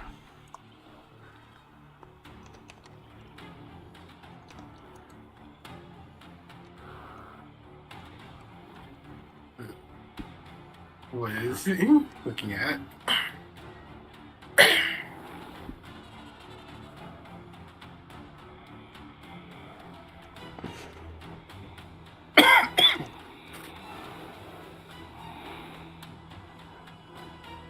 As this creature emits from the coffin, radiating, pulsing with the arcane energies from the Mazurite crystals. You see black void eyes. Looks towards you, Otis. Looks towards Fect. Looks towards the group. And then opens its mouth. Inhales and then exhales. I need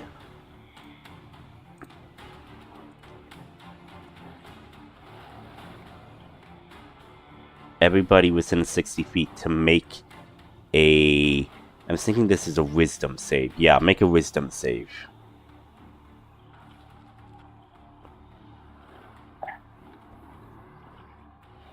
Nine. 17. Good nail. Effect. Is this a charm or frighten effect? I guess it would be a type of frightened, yeah. Then I have advantage. Okay. Because psychic defense. Psychic defense. Nice. Ooh, 16. Okay. So this creature, like, emits a high-pitched supersonic scream.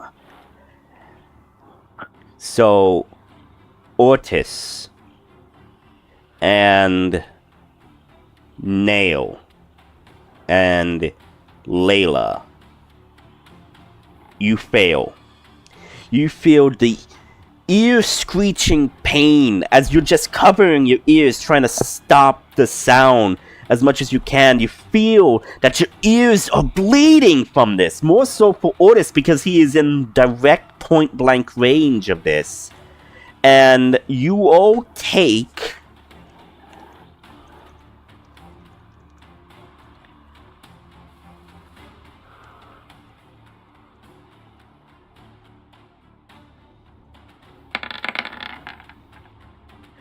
...30 psychic damage, and you are frightened. Adrian and Fecht, however, would take half that damage, and you are not frightened.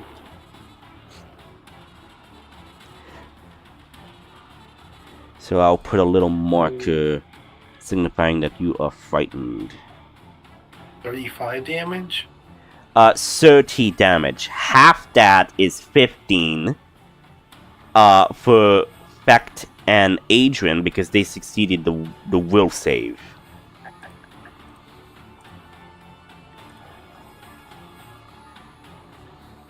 And this is an attack? This is an effect that does damage, but that also, like, it's like an effect that it's a scream, and basically it will do damage, and you need to make a save. If you fail to save, you take the full damage, and you are frightened of this creature. But if you succeed to save, you take half that damage, and you are not frightened.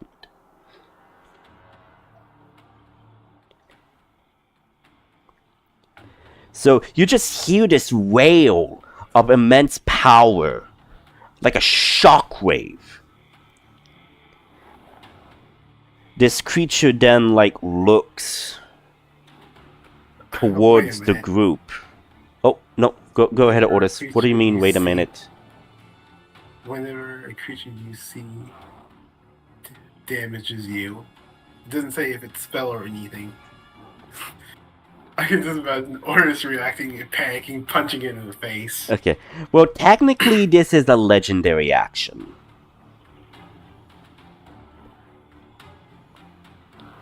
It's the effect of the blood. Oh, through tattoo. Yeah. So it just. Yep. Punching him in the face. Okay. And if you're fearful, you don't have advantage. Frightened. You are frightened of this creature, meaning you can't approach this creature. And attacks within if it's within sight of you, you have disadvantage. Or if you're inside of it, or if you can see the creature, you have disadvantage to attack it. Yeah. So this creature, so this creature just did this powerful screech, and then, like, looks towards the group, and it just has an emotionless look on its face, as it then... Before being punched by he's attacked by him. But the effect of his tattoo. The tattoo is attacking you or attacking the creature? It just lets me attack because he did damage to me. Sure. Go ahead. Do you need to hit it? Or it's just automatic damage? I need to hit it, so I need to roll. Okay. It's normal. No, yeah. Make the attack roll. Before you hit? Miss.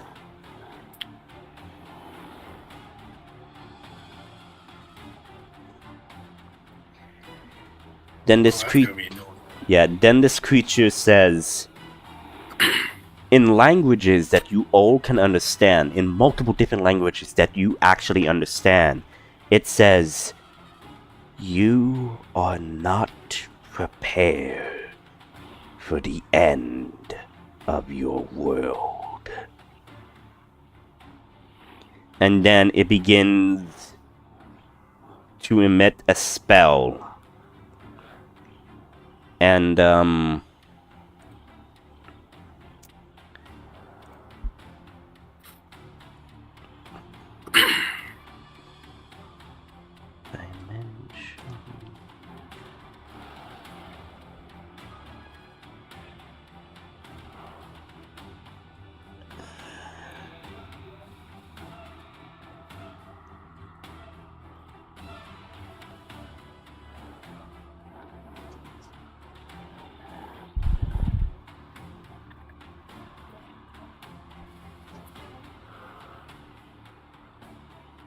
Hang on. Oh, okay.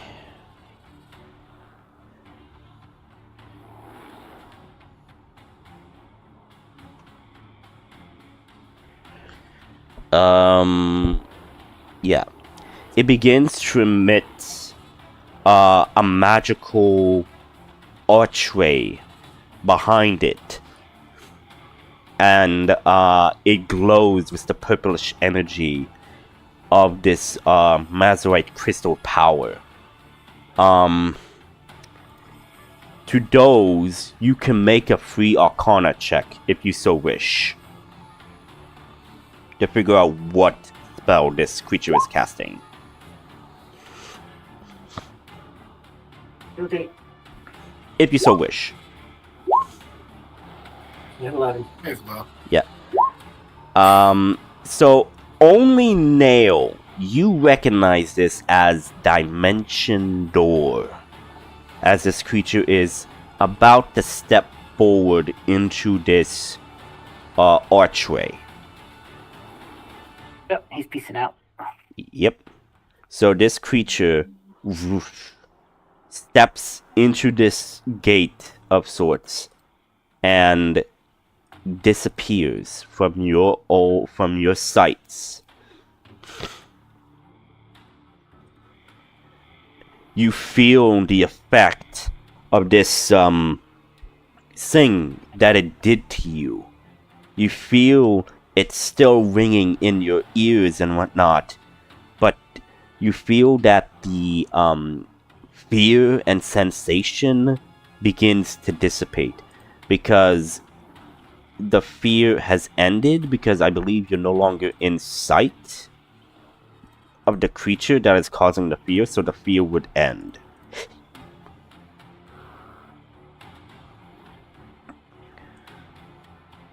Damn. There we go. So yeah. Sorry. So yeah, combat has ended. You saw a creature that you have no idea seen before, and it just uttered, "You are not prepared for the end of your world."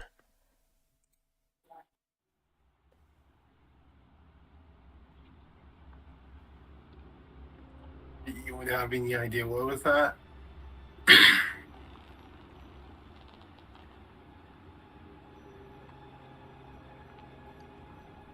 Nope. Some undead, probably.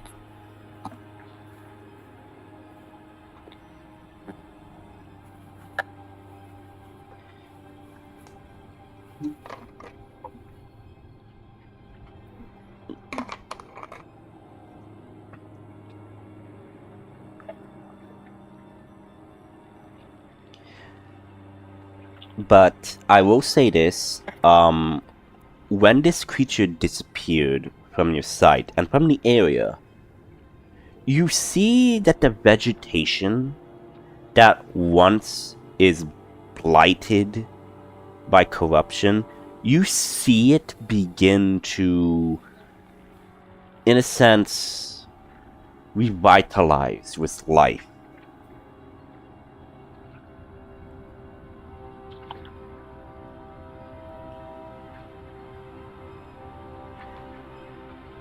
As in, whatever was draining life from this area has ceased. So probably the crystals were draining the life force from the force to feed whatever was in the coffin.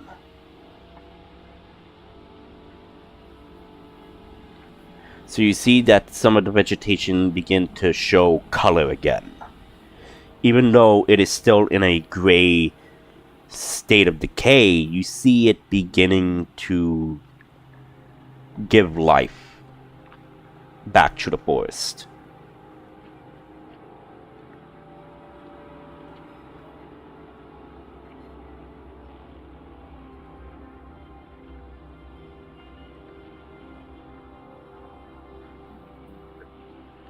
And I would say this, Becht notices this straight away and saying like, the sickness, it is withdrawing. It is no longer infecting the forest. That's what he says.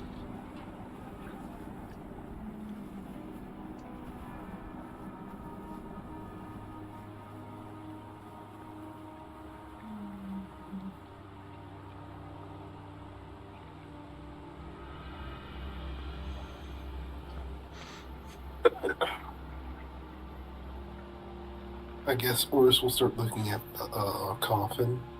Okay. Is there a specific thing you want to examine about the coffin? Anything. He'll just use perception.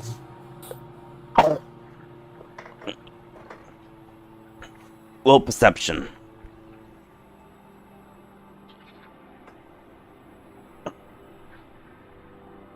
Okay, 16.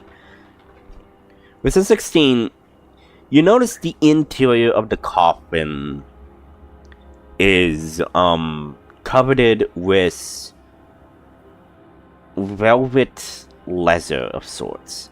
However, you also soon see that on the interior of the walls, you see what appears to be runes carved into the coffin. You also see what appears to be chains, along with what appeared to be a gemstone crystal that is shattered in 2 pieces. It's pretty big. It is the size of a baseball. And I would say this, it looks very familiar to the ceiling orb. The sphere of containment, actually. I think I called it the orb of containment or the sphere of containment. Very similar to how it looks. I'll grab the tablet and start scanning, using it to scan the coffin. Okay?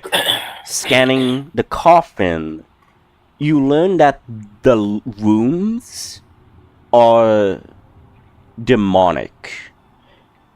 You learn that this is apparently basically talking about like these runes basically are powerful sigils to basically weaken magic within this coffin.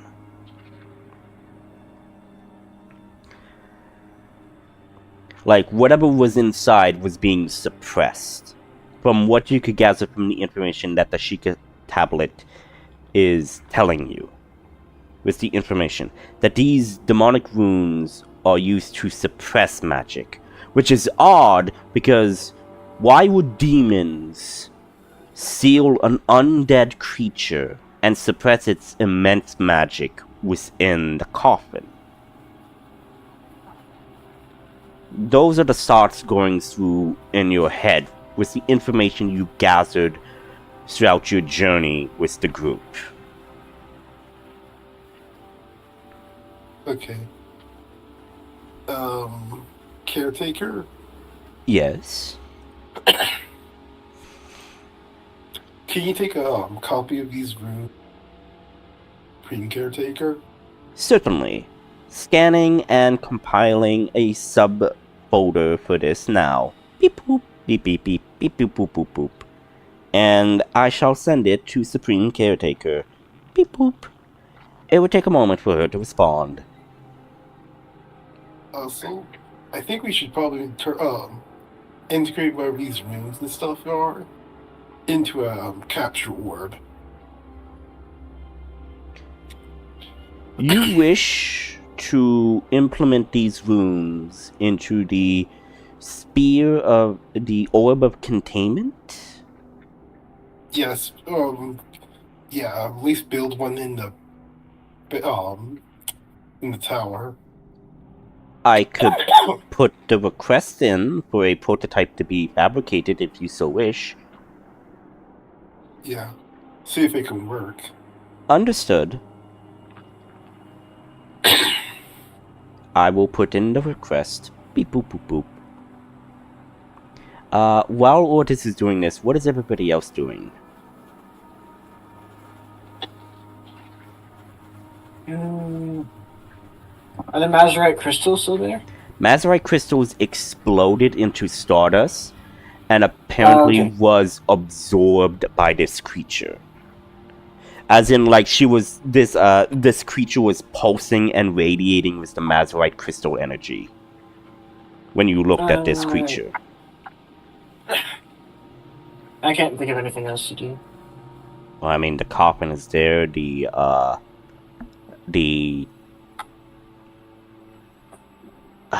what is it? What is the saying where it holds something in place? Not an obelisk, but like the stand where the crystals were. Those are there. The coffin lid is like somewhere over here as well.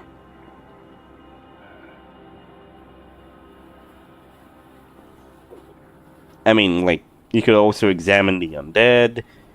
There's so many things you could examine, but if you choose not to examine, that's totally up to you.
So is anyone wanting to do something, or you're just going to leave everything where it is and just return back to the camp? Yeah, I don't think we can bring The coffin with the you? coffin back. No, Nah. unless you want to carry it and do the whole coffin dance. Yeah. I mean, what up? What? Ortis. Wait, Ortis is actually strong enough to possibly carry this coffin, yeah. Not to mention you have the portable carriage thing. God, I forgot what it's called.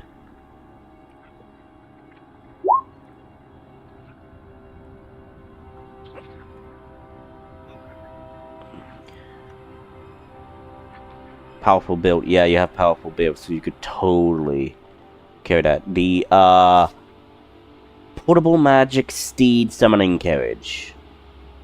The PMSSC.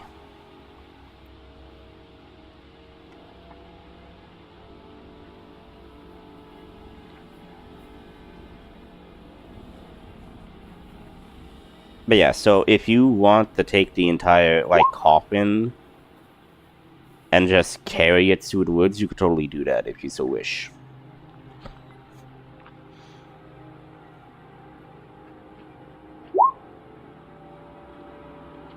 It's entirely up to you what you want to do, because I mean, like, you could still want to examine the coffin here, or you want to take it back with you and examine it there, but it's totally up to you. I guess we can wait and... What does Neil want to do? You want to take the coffin with you? Is it just made of wood? It is actually black, metal. Onyx. Metal. And it is, carved from it, but you also see what appears to be magical energies surrounding the coffin. All of this is giving off, if you make a Arcana check, but basically, yeah, 25, yeah, definitely, but Otis would have also said was the Secret Slate, but, you detect massive, powerful magic that is built to suppress whatever is sealed inside this coffin. You also take note what appears to be a broken in half orb of containment in the coffin. They used an orb of containment to temporarily get the thing inside the coffin and then sealed it in the coffin.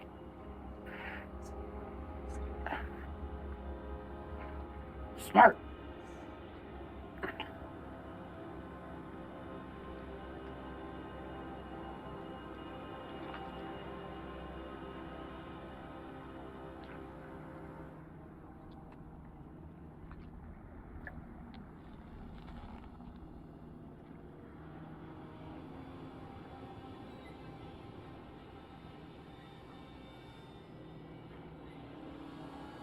Mm-hmm.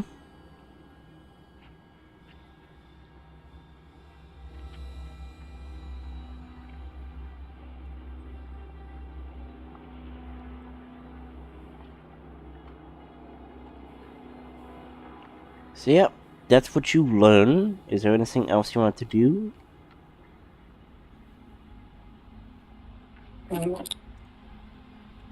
Nothing that I can think of.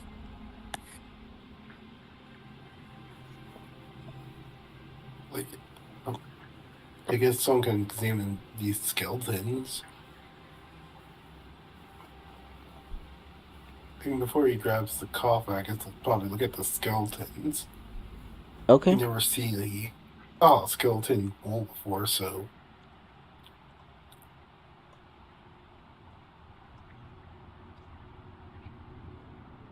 So, yeah, I was just looking at it. you're examining the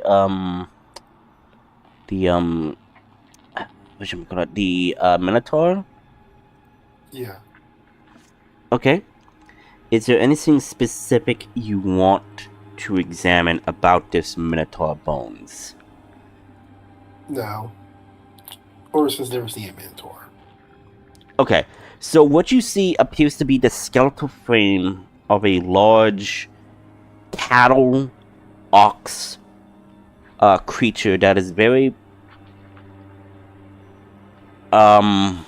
proportioned, yeah. Proportioned largely. You see it has bipedal limbs along with indextrous hands that has like fingers. You see it has horns, it has a cow-like facial skull.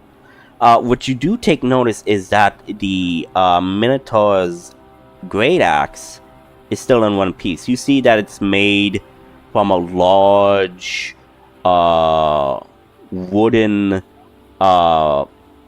piece with metal frame. It's crude in its design, but in the right hands of a deadly creature, this will be very dangerous towards regular folk. I'll take their axe. Are you taking all three or just the one? All three. Okay, you take all three. Okay. Otis, you take the axes and you feel burning sensation on your hands. You take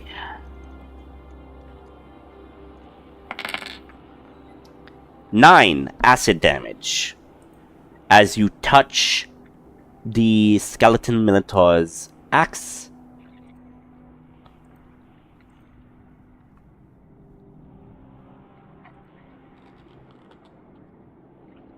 You should probably use gloves. I think they use it.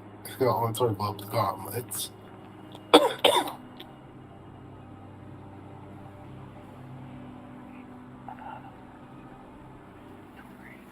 You have gauntlets? Yeah, it's a full suit of armor. Oh, wait.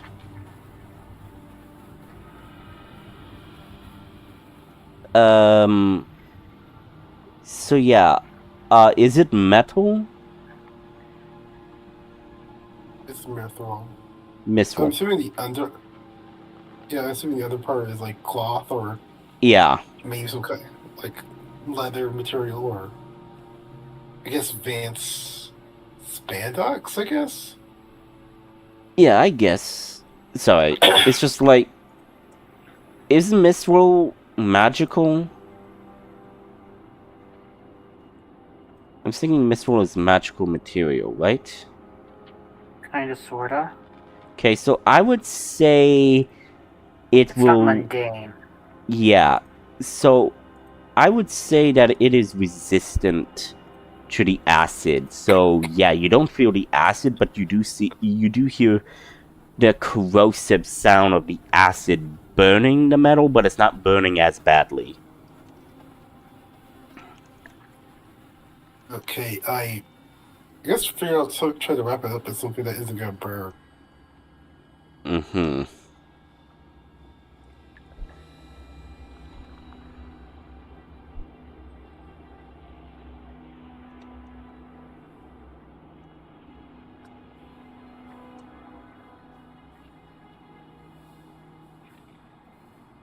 I guess put mud on the weapons. Okay, so you are putting mud on the weapons to dull the I mean, you could try washing off the acid on the part where you hold it. It's not like one or both of us have alchemy flasks. Actually, I do have alchemy flask. Alchemy jug. Yeah. You could make 8 gallons of fresh water.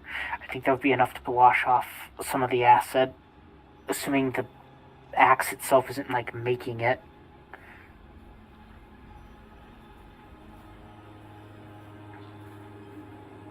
Yeah, I'll just make.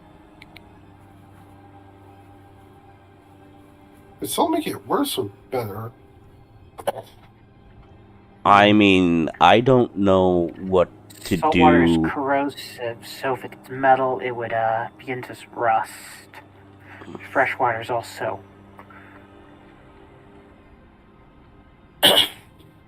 Yeah, I'll use.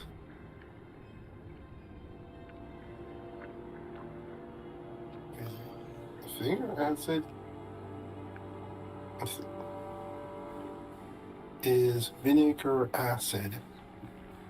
Yes, it's acetic acid.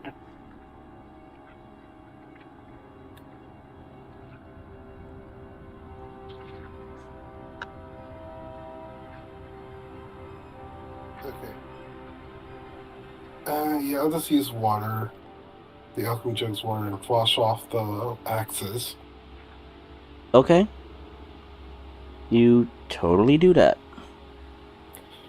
I think everything the alchemy jug produces is slightly acidic.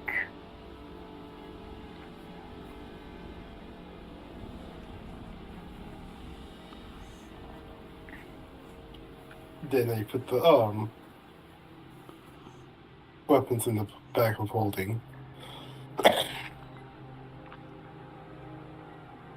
Okay. You put the large axes, which probably weigh a lot, into the bag of holding. In fact, I hope you guys are keeping track of what you put in the bag of holding.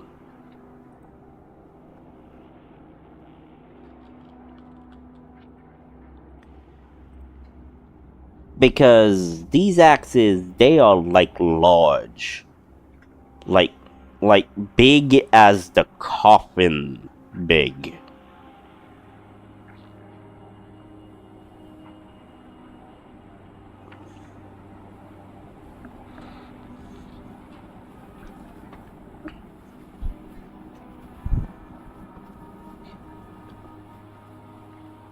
They're big as the coffin big, basically.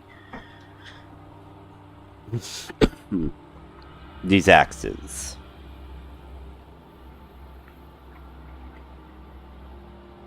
Like, to you, like, to this creature, if you have a great axe, to it would be considered like as a battle axe. If you have a great sword, this thing will be considered a great sword as like a long sword. So this thing, I would say, is as big as a coffin.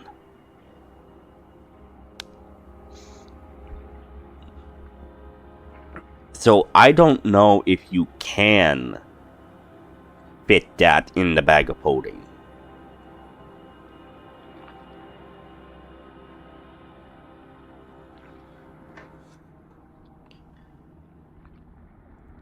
Let's check the bag holding statistics. The bag holding can hold 500 pounds.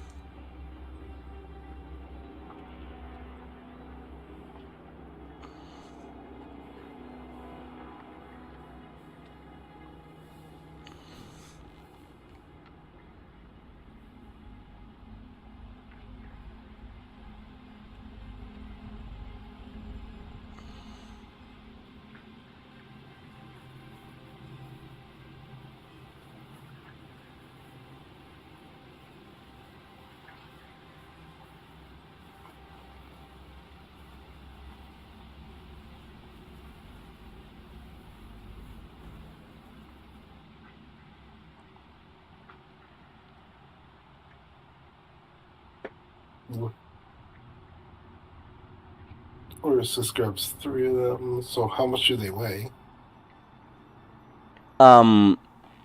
Okay, that's gonna be hard because you do have hulking figures, so And powerful build.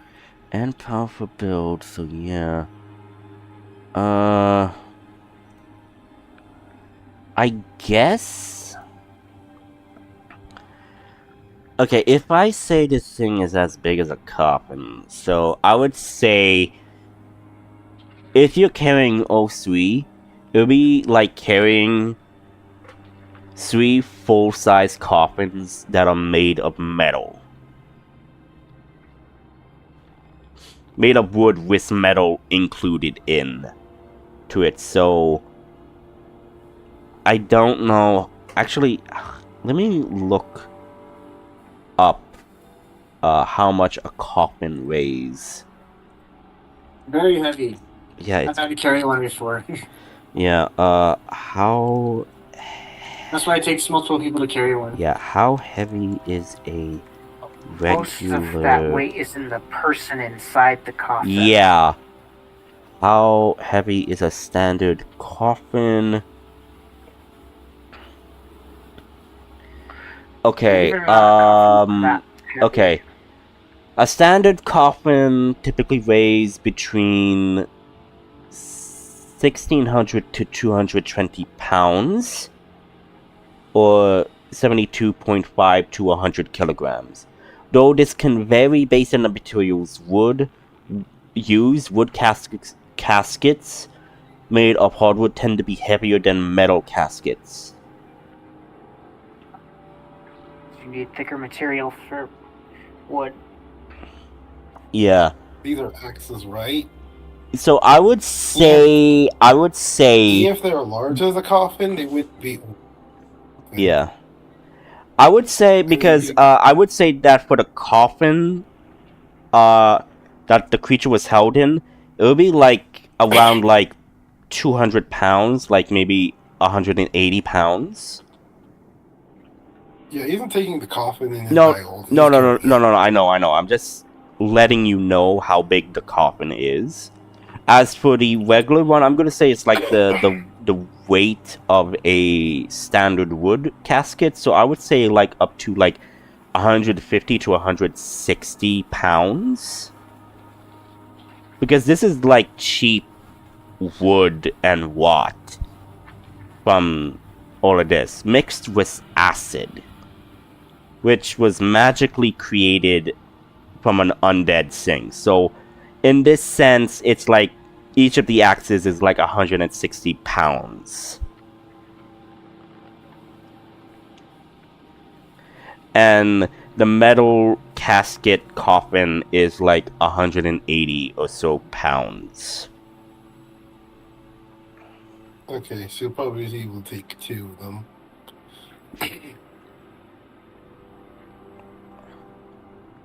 If you are planning to put 2 in the bag of holding. Yeah. Okay, and you're just gonna carry the other one? He's gonna carry the coffin. Okay, you're gonna carry the coffin, and you're just gonna leave the other axe behind. Yeah. Okay. I mean, to you, this thing weighs that much, but to the hulking minotaur and whatnot, it probably doesn't even weigh that much to it. Just saying. Because again, size difference. But yeah. So you put 2 of these hulking great axes from the skeleton minotaurs in the bag of holding, and you just lift up the coffin with the lid, and you're ready to go. Yeah. So everybody is okay with leaving the area and heading back to base camp. Yeah. Adrian, you okay with that? Adrian? So what was that?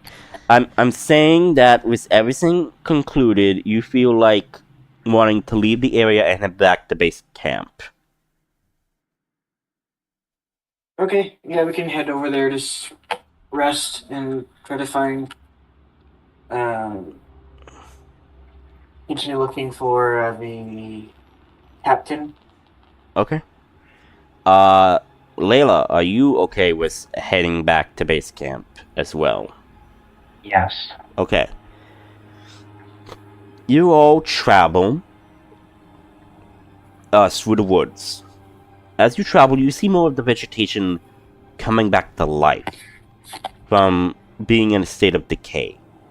You see whatever was draining from it has stopped. You see the vegetation return. You see all of the corruption, strange plants even, begin to recede and morph back to its natural state. Whatever was causing this corruption has seemed to cease for now. As you make your way back to the camp,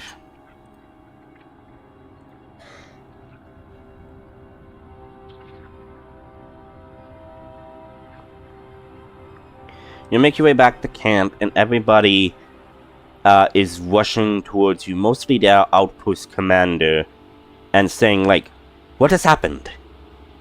The vegetation of the woods has shifted. It's now, I guess in a sense, coming back to life. What happened? I guess Horus explains what happens.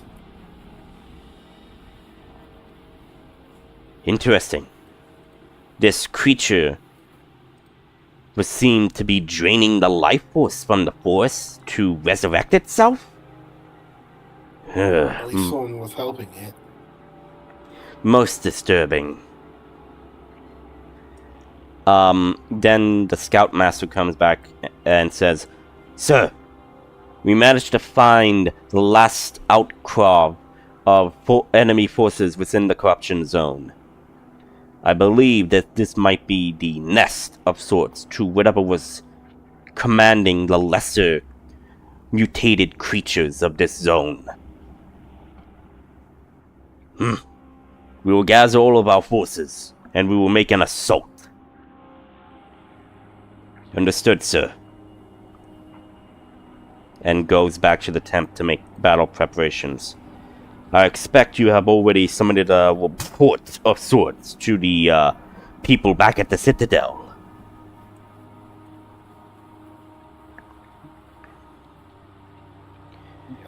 "If that is the case..." No, go ahead, Otis. Yeah, once he's done, he just puts down the coffin. Okay, yes. "I have been curious about the coffin, but since you explained that this creature was from this coffin, it would make sense to guard it for now.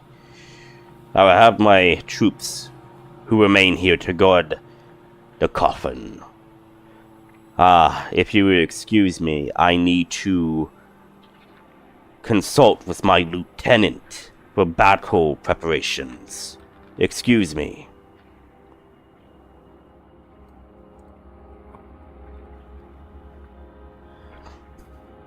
So the camp is abuzz right now because whatever was draining the life from the forest has ceased, so they are beginning to have hope of ending this corruption.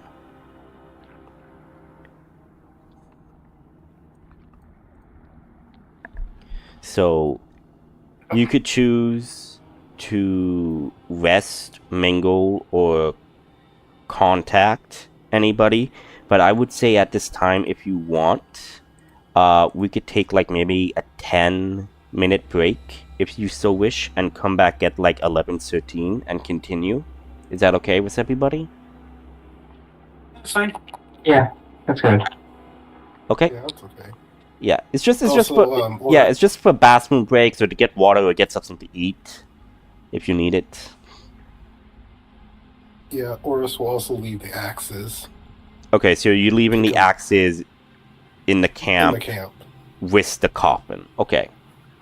Yeah, As in you're putting it in a pile together. yeah. Okay. Sounds good. I will see you guys after the break.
Is everybody back? Oh. Is everybody back? Yep. Yeah. Otis? Otis. Yeah, I'm back. Okay. So, you all... Okay, so Otis, you left everything there, pending your long rest of heading back out, but, what is everybody doing if you want to do downtime or you just want a long rest? Patron's actually just happy with a short rest. He'll get back to everything on a short rest. Okay, so you guys just wanting to take a short rest then? And that's up to everybody else if they want to take a long rest or a short rest. Rest. Short rest or long Yes, rest?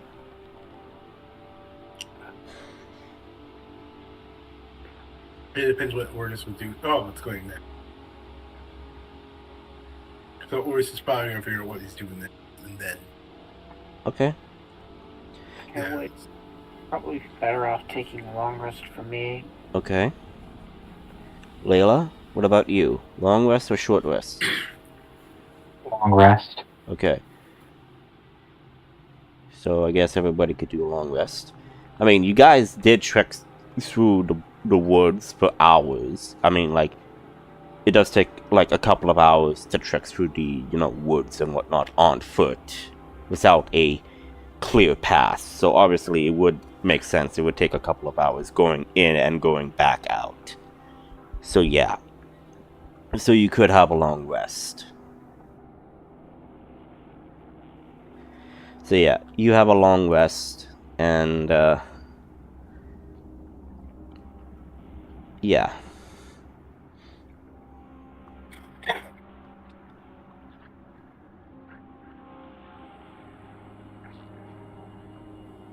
Okay. I want to add a page. Go into here. Go into map. Go into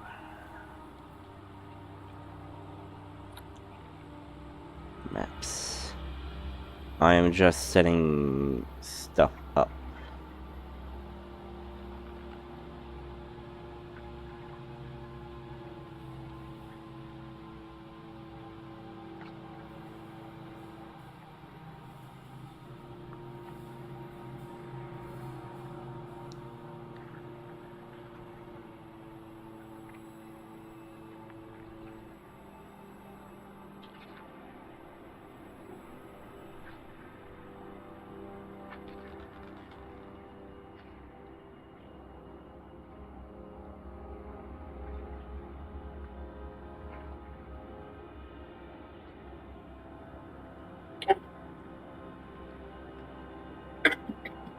So I guess we will head off then, or ask if there's any information.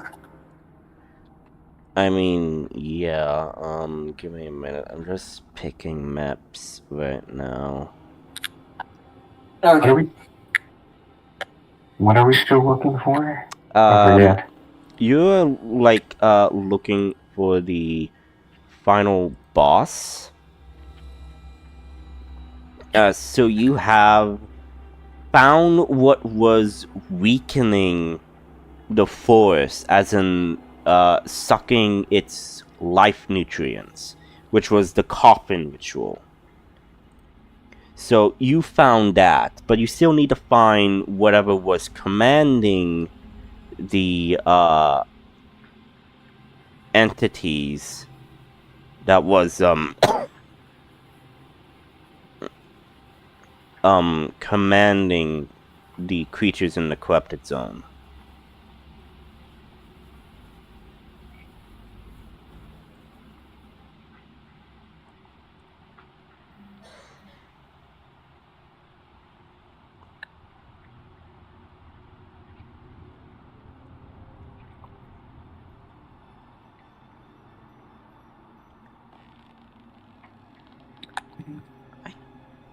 guess that could work. Yeah. Rest would be like seed of mind. Okay. So you all wake up from your long rest. Everybody is eager to conduct their mission, which is to eradicate the corruption from the woods.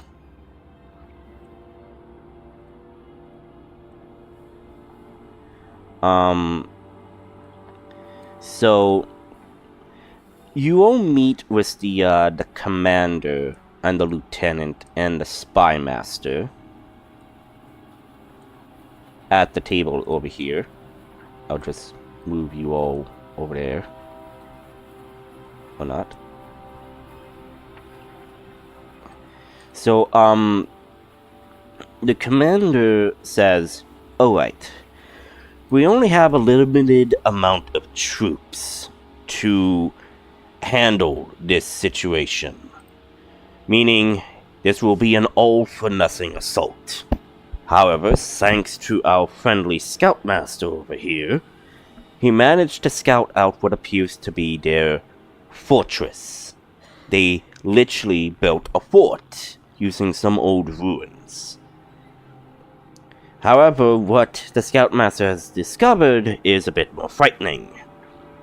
Scoutmaster steps up and says, it seems they are making, I guess in a sense, a nest, a nursery for more abomination creatures. We don't exactly know how they're incubating these creatures, or we don't even know what the incubation object is. It could be pods, it could be a cocoon, we don't know. I do know where it is exactly being held, and it's being held in the main building. However, I do know that the creature in charge of the nursery and of all the creatures are also there. The main problem is these creatures are mutated monsters.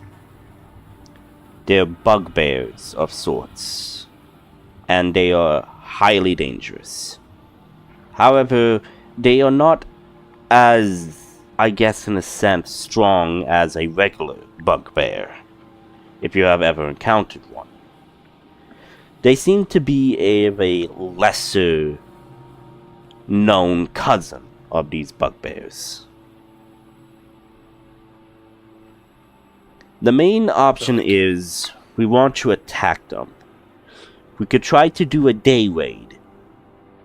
We would face heavy resistance, but we do have archers with us, so we do have a battleground of sorts of artillery and archery, while the ground force will make the infantry hits. Unless you want us to go for a night raid, in which the scouts will go in first, along with your group, if you so wish, and try to sabotage their defenses, and then we make our attack. The choice is ultimately up to us, but we would like your input. The outpost lieutenant then says, I would like to limit the casualties at least. Going in for a night raid is risky, but if we could weaken their defenses for our assault, we would have the upper hand. Yes, but we want to quell this threat immediately. If we wait, there's no telling what monstrosities might come out of that nursery or nest.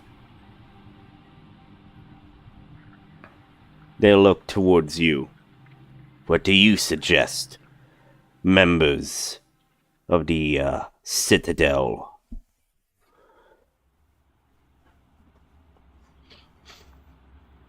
Do you have any oil? We do have a good amount of oil and barrels. Like I said, sabotage.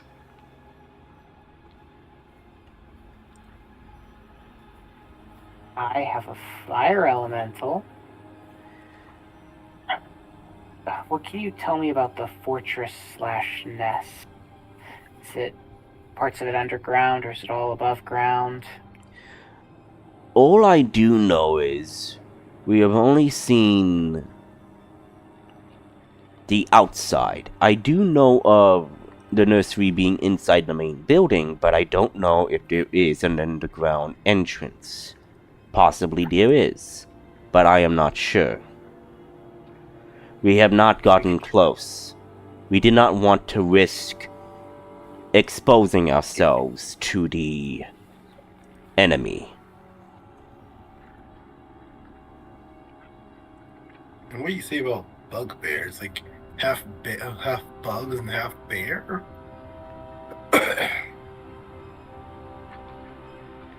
These they're are, in a ugly. sense, Ugly creatures. goblins. Yes. Goblins that have evolved into certain creatures.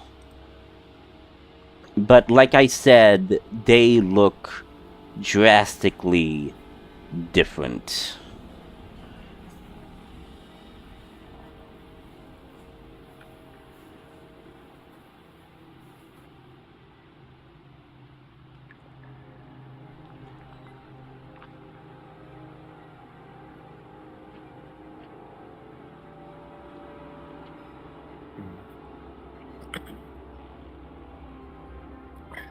Are these goblin creatures nocturnal?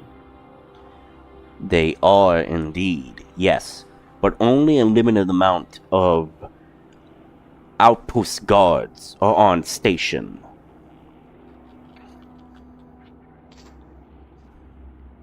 That means their daytime. Our daytime is their nighttime. We Indeed. should, it'll be a little bit obvious, but we'll have to attack him in the day.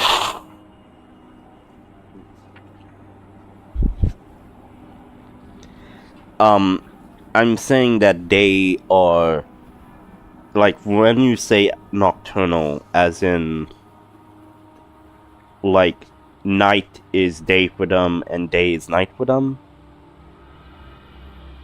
Yeah. Oh. Or if they see in the dark. No, they see in the dark, so they are,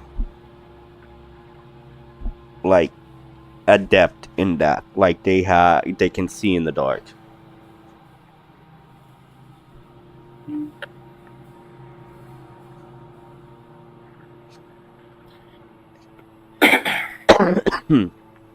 and only a few of these bugbears are on guard duty because they are so good. They feel like they are well hidden and they don't need to hide. Exactly, as in, like, they seem overconfident.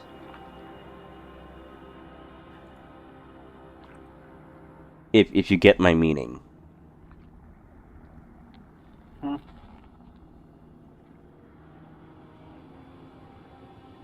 Well, there does have his elemental. So it depends on the angle which you want to go. And I can fly and just rain down fireballs if I want to.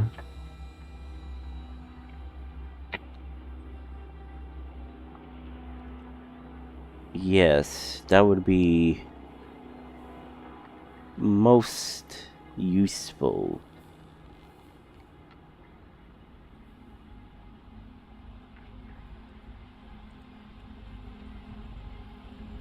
Problem is we don't have a lot of information. It would be hard to formulate an attack plan. Yes, it would be. Do we have a drone? Do you have those drone things in the tower? What? How far away is the base from here?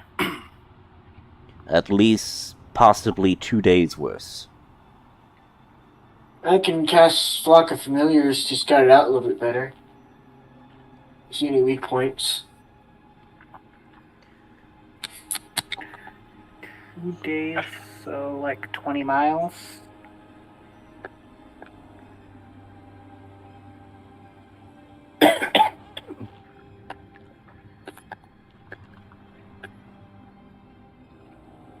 He said possibly 2 days.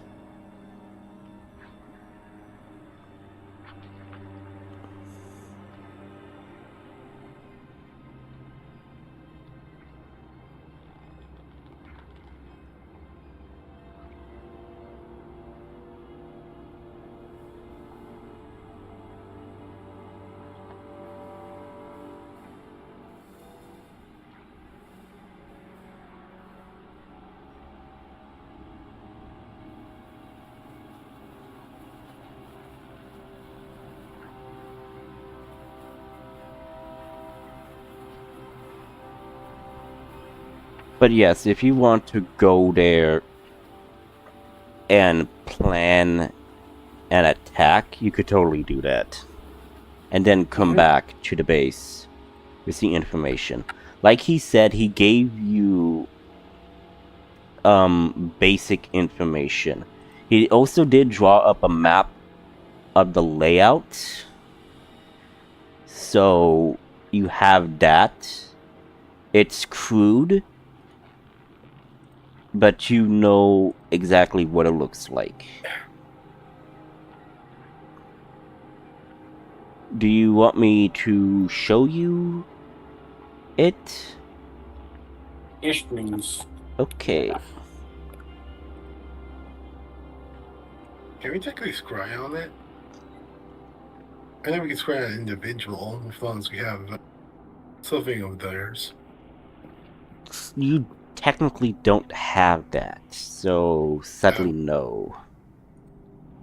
I mean, scrying implies that you know... How does scrying work? You need... If you, hang on. Now you got me, like, needing to look You cannot. at the scry spell. You can scry on a person, on a location like you would a creature, but you'd have to have seen the location before. Exactly.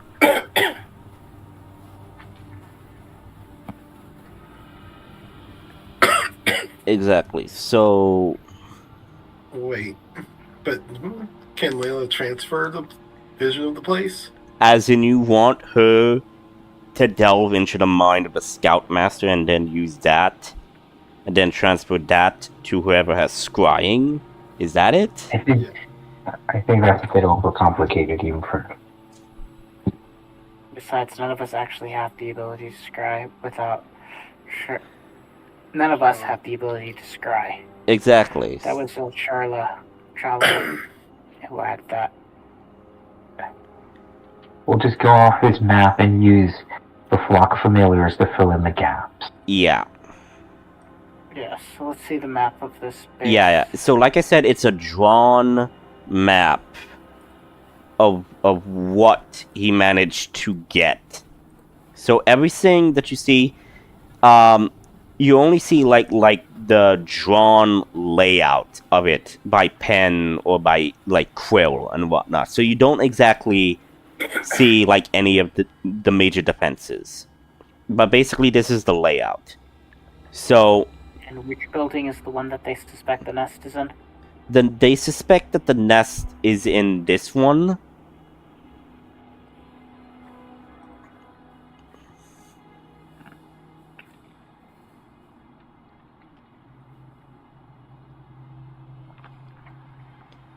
Yes, so you have the main gate here.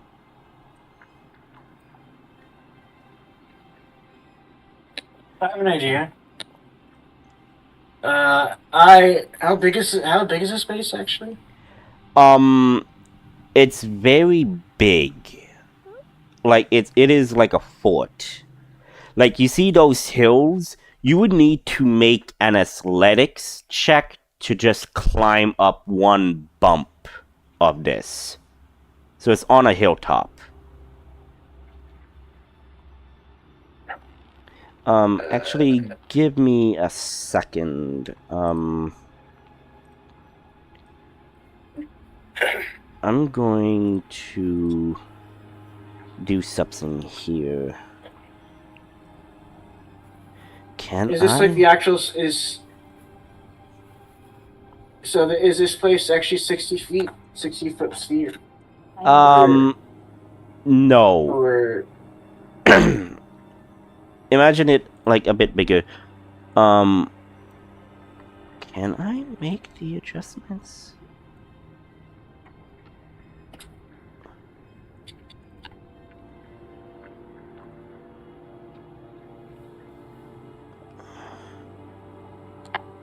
I know I can.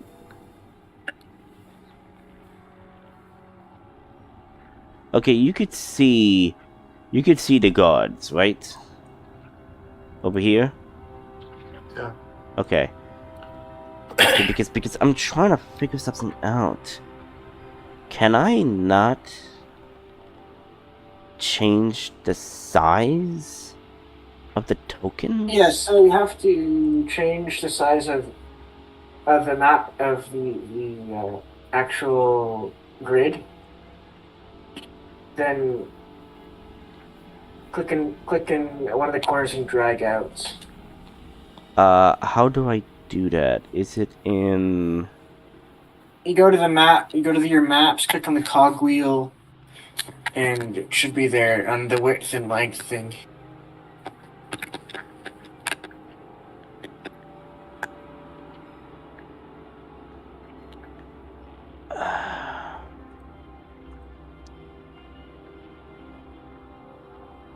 Oh, there we go.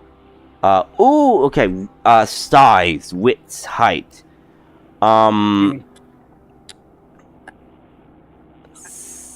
Okay, scale, grid.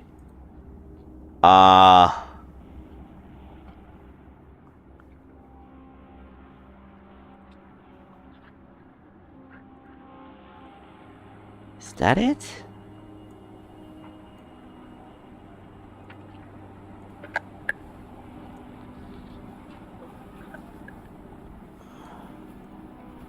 God damn it. I'm learning about this, so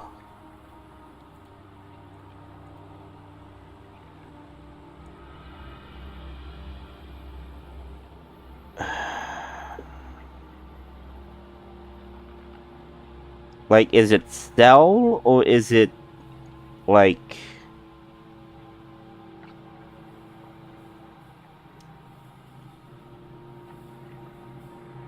What are you trying to do?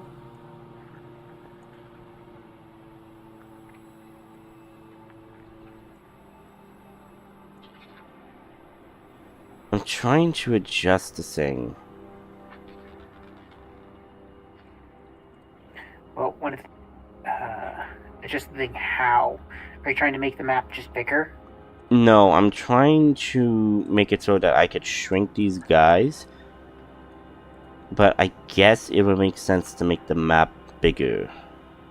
But I don't want to make it too big. I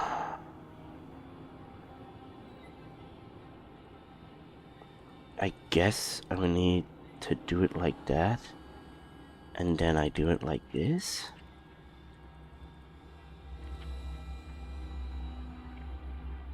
Is that it?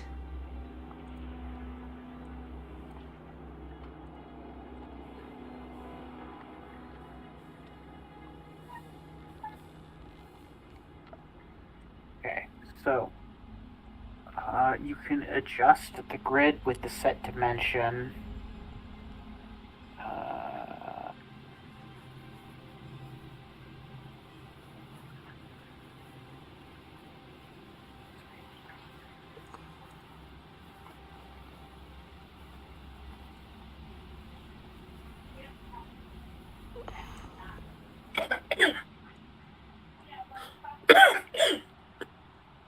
Okay. Okay. Right click, advance. Scrap it.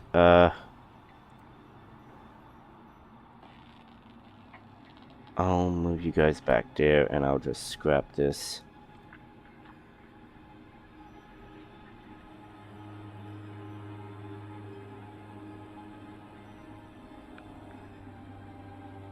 Yes, delete all content in that. Add.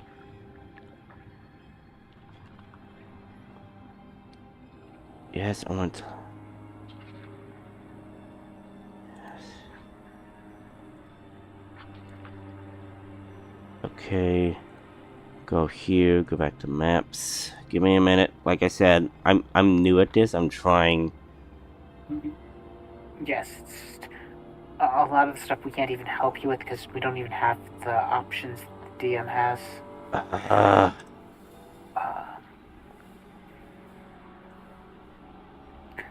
sizing it. Oh shit. Not on the map section. God damn it. No wonder it was not working. God. Yes, fit the page. Adjust it so it fits.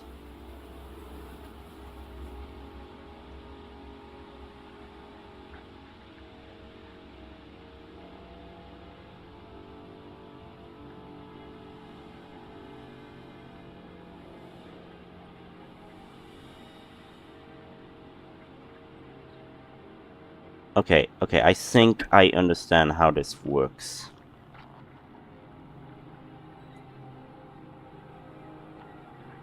I think I do. I think I could make this as big as I want. Again, learning how this works.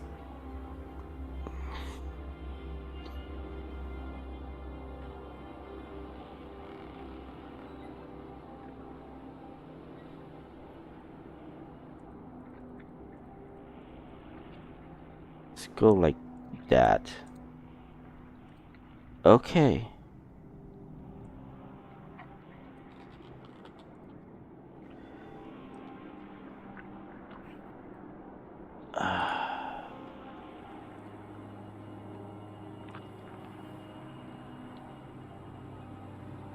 Okay, I'll get rid of that and then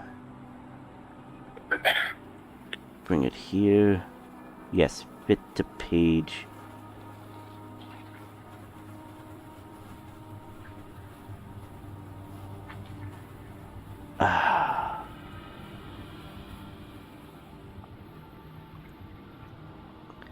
I wish I could just like drag the thingamajig. Like, you know, like when you would drag a thing, an image and whatnot. I wish I could do that for this. Doesn't work. Yeah, okay. Line to grid. Yeah. Okay, I'll do this. Even 4,000. Okay. Then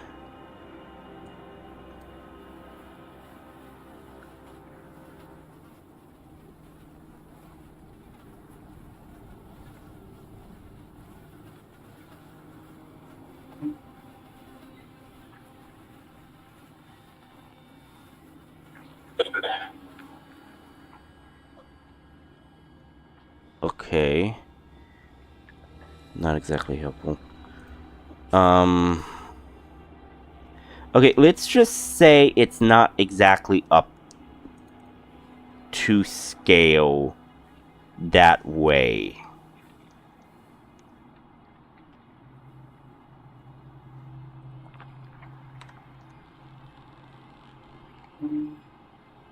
Yes, just make it like that. Okay.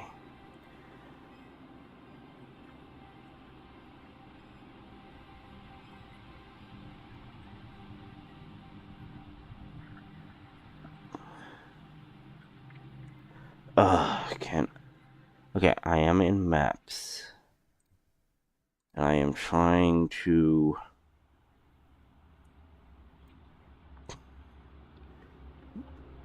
make it so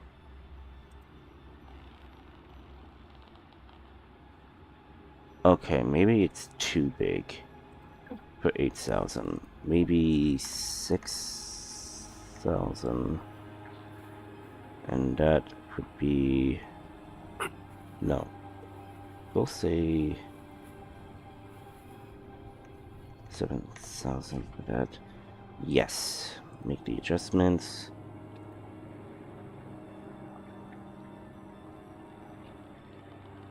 Hang on, giving it a once over, trying to make it work. Okay. Maybe this needs to be the 4,000.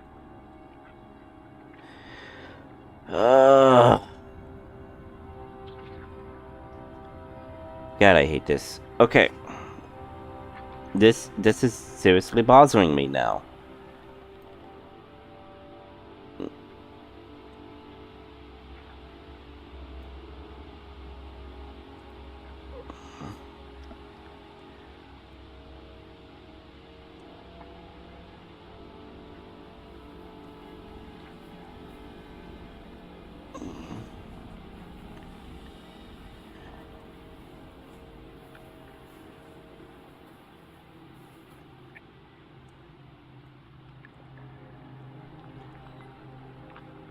Are you adjusting the pixel size?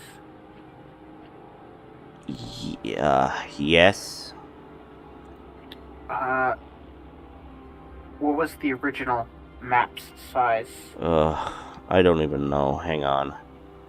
I swear I should just, like, leave it as is and then, like, I'll just workshop it at a later date.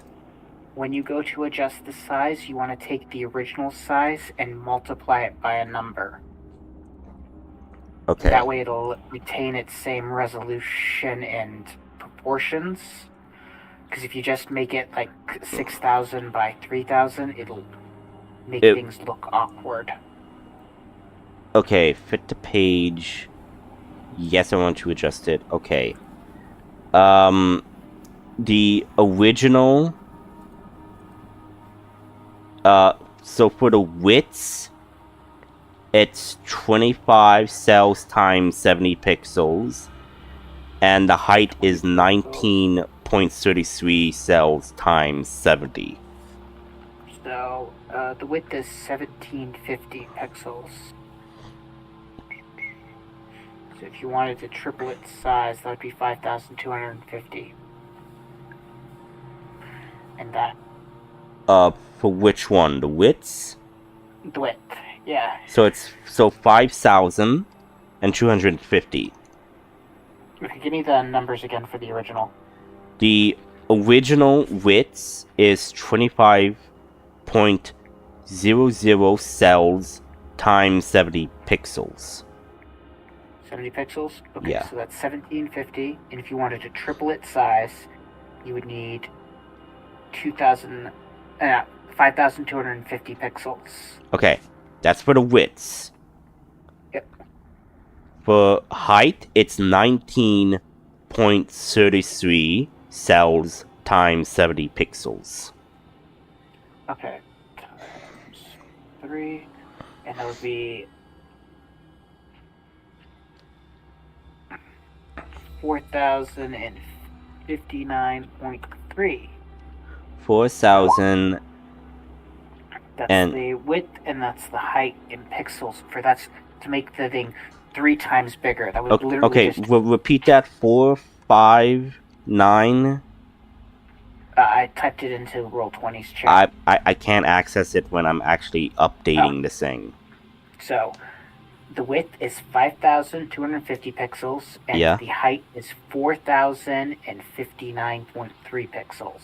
4059.3. And that would make the map literally just 4059. 3 times the size. Point. What was the point something? 0.3. 0.3. Okay. So I would take the map and literally stretch it out to have the same height to width ratio, which is 3 times bigger. Okay, there we go. Yay! Okay, finally. So now it looks like it's still the same map, just bigger. Bigger. Thank you. Thank you. How Okay. much do you want? Sorry for wasting some of the game time to workshop fix this. But hey. This actually works. Yeah. So now, yeah, look at that. That's 300 feet across Yeah. versus 100. So it's literally just 3 Yeah. times bigger. Yeah. So thank you for that. So now I know how to adjust maps and whatnot to make them seem a bit bigger. You take the number of cells by the number of pixels, and that gives you how many pixels it actually is, and then you want to multiply that by however much bigger you want it to be, both numbers. Else, one dimension will be larger than the other, and everything will look weird. No, yeah, that makes sense. That makes sense. So, yes. So it is technically big, but I would say it was not 3 times that big. But yeah. I guess I could make adjustment to the cell distance to make it, I guess, 10?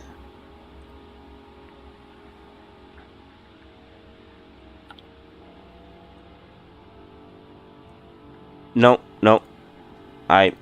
Bigger. No. I made an error. Cell width. Okay. So I need to adjust that. So if I wanted to adjust that, but no. Okay. Again, I'll probably workshop this in my spare time. Yeah, try to figure this out. But yeah, so basically this is the map.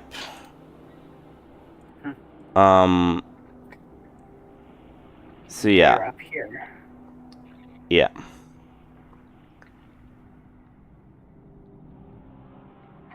So yeah. So if you want to scale images to make them look with the same ratio, you need to multiply both the height and the width by the same amount. By the same amount. So this is times 3. If I do times 2, it would probably be not as big, but a bit more manageable in the sizes. Okay. Again, would workshop it, but basically this is the general layout. He does note that there are defense towers, so there are archers here. I don't know why that did not ping. There's archers there.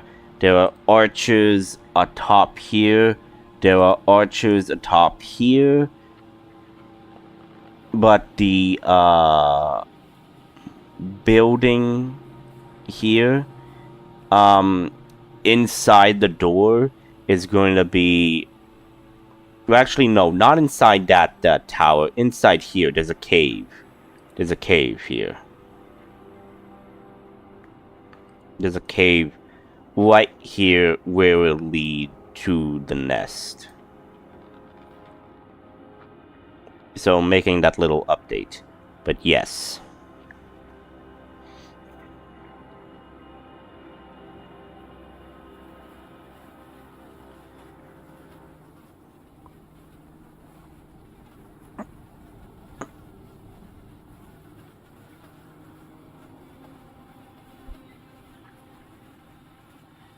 But yeah, so defense towers, whatnot, they had been spying on them, so they know the patrols, that there will at least be 2 archers on each of these front towers at night.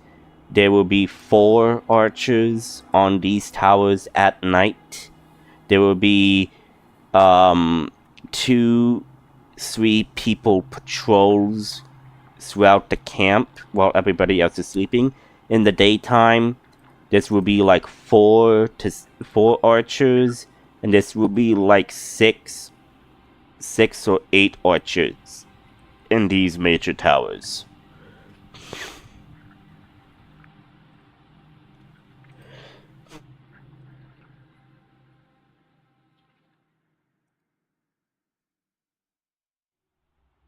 So did you understand that? Yep. Okay, good. Bunch of dudes over here at night. Well, less people here at night. Less people here at night in the towers. In the daytime, it's like doubled. And where would the barracks be? the barracks.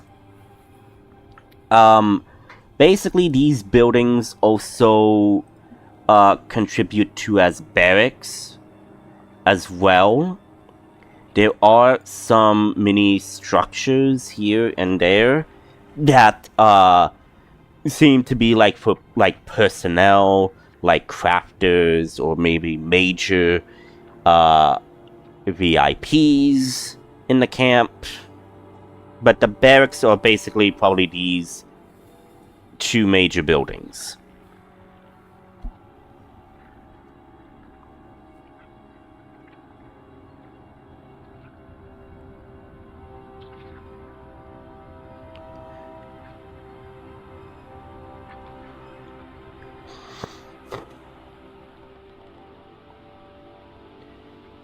Did you get all that? Yeah. Okay, so again, this is like the crude map design of what the Spy Master brought you. If you want to physically go there and make your own assessment, you could totally do that.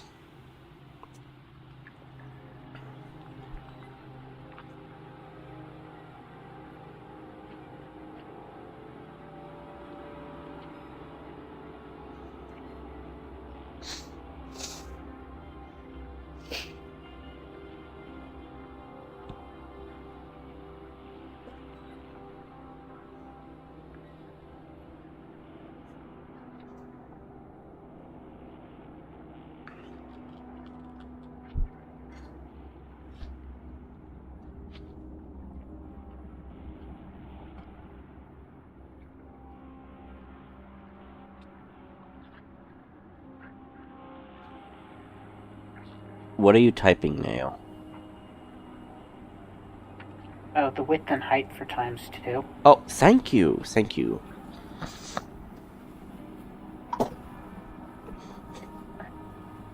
There you go. That is most helpful, thank you. But yeah, that's basically the information Spy Master has given you. If you want to physically go there, like I said, it would possibly like take 2 days at least. What about this hill type area? So this is a steep incline. So you can make it up there, but like I said, it's a steep incline, so you would need to make a good athletics check to climb up it. It is on a raised hill.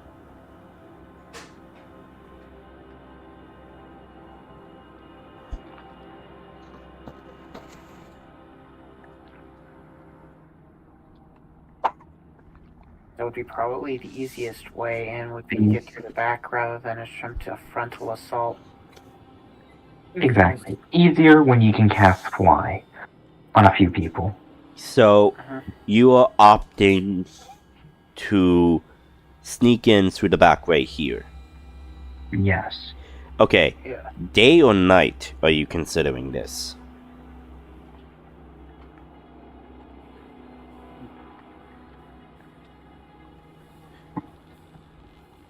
Since they're nocturnal, they would have the advantage at night, so probably during dawn. Yeah. Okay, dawn. Just about when they're, like, changing shifts and whatnot. It is when you're most vulnerable. So, you're considering a dawn attack. Okay. Where you're gonna sneak in through here while the main force would probably cause a distraction? Something like that. Because I know the one thing is you guys probably wanting to sabotage. So probably you would want to sabotage the barracks. It would probably be best if they attacked after a certain signal is received. Exactly. Where is the barracks again? Okay. These two buildings, big ones here, are barracks as well as archer towers. What about Sickening Radiance? I can also cast Sickening Radiance as well now. Yes. I put one here and you put another one here. It could be a way of doing it.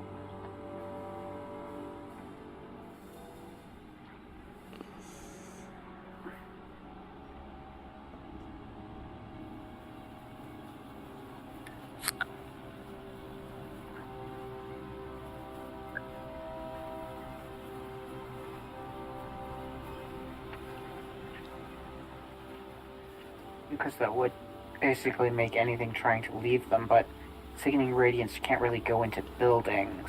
Exactly. You'd probably be able to take out the top people, the archers, but if you manage to get a look inside, you might be able to cast it on the inside and bar the door.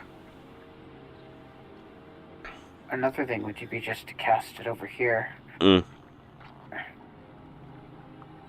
Again, this is the map.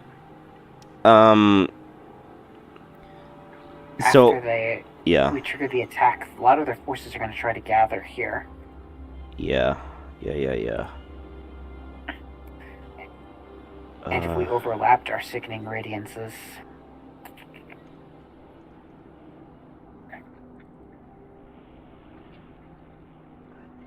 Or you cast Sickening Radiance and then I cast,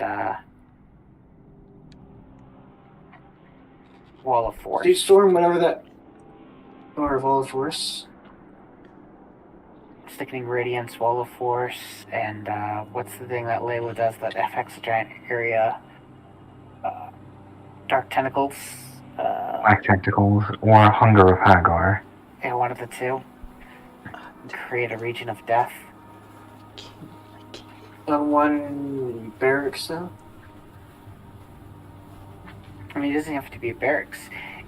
If we can just get a large enough group of enemies in one area. Barracks, Chow Hall, They'll probably want to protect the incubating area. yes.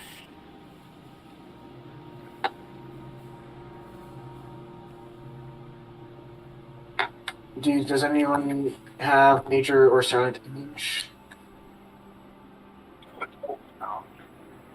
I have Major Image, yes. Why don't you have like why don't you create like a dragon attacking the... Or something attacking the... Okay, so this is the ×2 version. Okay. Why don't you have like the dragon, or have something attacking the nursery? You mean the fire elemental? Not the dragon. No. The nursery's kind of underground. There's a cave right here. Yeah, Kinda. yeah, there's a cave. And not sure if I can get an angle where... But Let's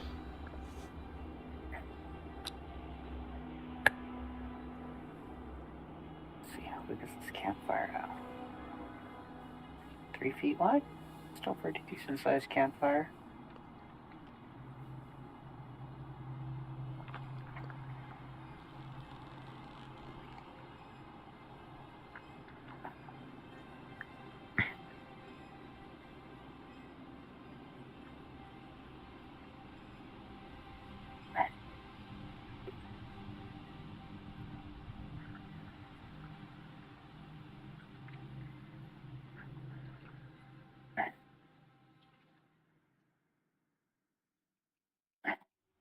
What about if the commotion goes out front?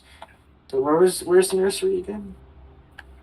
in the cave. Nursery Entrance to is it? located here.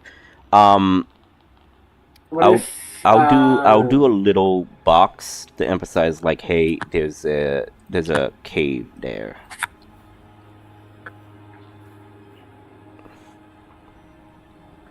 What if what if we make them all go to the entrance of the nursery? I mean, like, cause our alarms so everyone goes to the nursery, and then use your sickly race spell and wall force to contain them. Mm-hmm. That could be. I mean, we could use the earth elemental to go underground to create a ruckus. Maybe even collapse the entrance. Possibly. How about like throw some of the, whatever other? What if the earth elemental throws some of the eggs out of the? We don't even know what's in the nursery. We don't know Yeah. if they're Like I said, the spy master said, like, we don't know what it looks like. It could be orbs. It could be cocoons. It could be like eggs, I guess. And we don't know how large the nursery actually is. Exactly. You guys don't know that. He says that possibly that is like where the nursery is, but he's not 100% sure because they didn't want to get too close and alarm the individuals. So he only did like a long range visual and sketched out the base.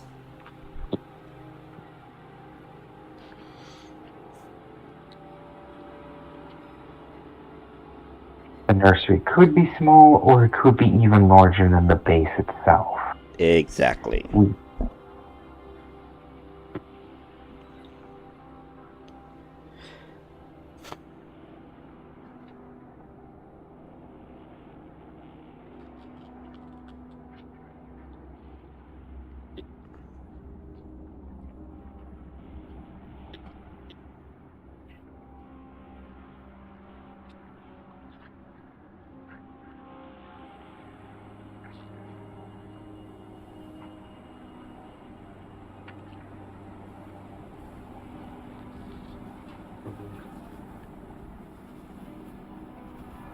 Okay, we head into the as we were doing. So yeah, you guys are planning to go through this entrance here at dawn. So my question is you guys are going to plan out a strategy. So how about this? We could say that you see the sketch, but you want to get a physical view of the base so you can make better strategic choices. Yeah. So if you want, we could say that the group went to the base and could have done a visual. If you want, we could save that for next session, and I could let you guys spend like a week discussing battle strategies. I would leave the map as is so you could look at it. Okay. Mm-hmm. So I will put there we go.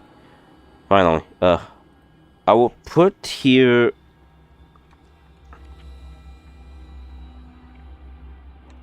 archers day 6 to 8.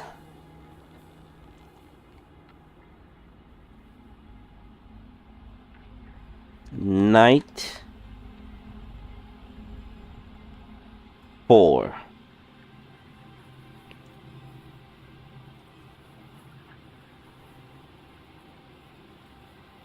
Probably you can't see that very well.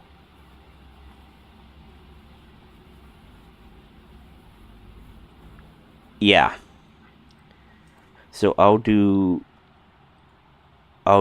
copy, and I'll do paste here, and I'll add this to the map layer.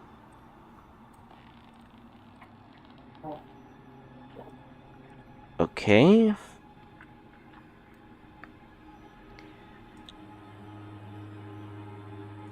Then Archers, day 4.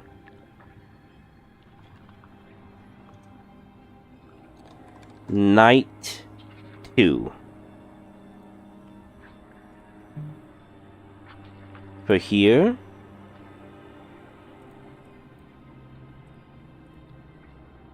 Oh my god. Copy. There we go. Paste. Map layer. Map layer. And here is possible nest location.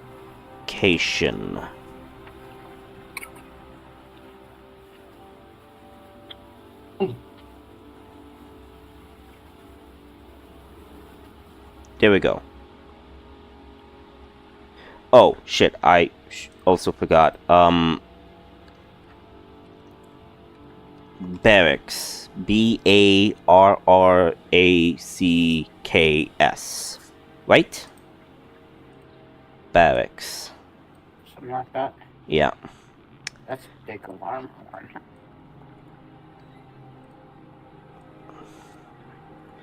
And I'll just put that. And put that. Okay. So, archers. So in the daytime, there's possibly 6 to 8 archers at the day. At night, there's 4 in those big towers. Those are also the barracks. Archers in the day, there are 4 in that tower. And night, there are 2.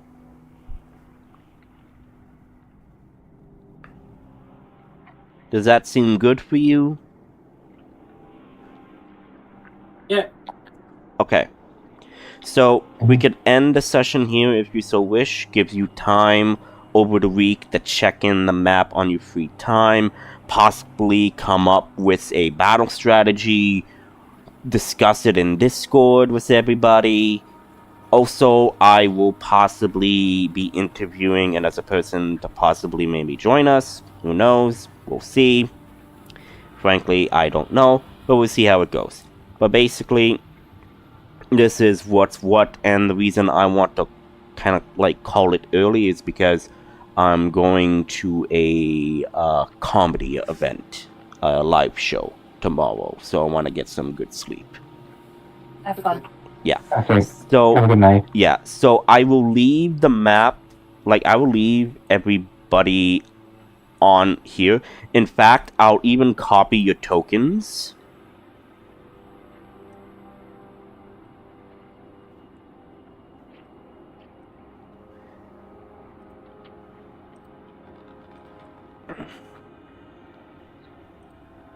And paste them. So you could, like, move where you want to go, plan out your strategies, and whatnot.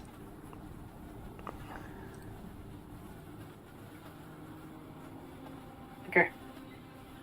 Mhm. So we'll leave it out here. So this is like a rough sketch of what the base looks like. So you have that. So I'll leave it at that. So I hope you guys enjoyed the session.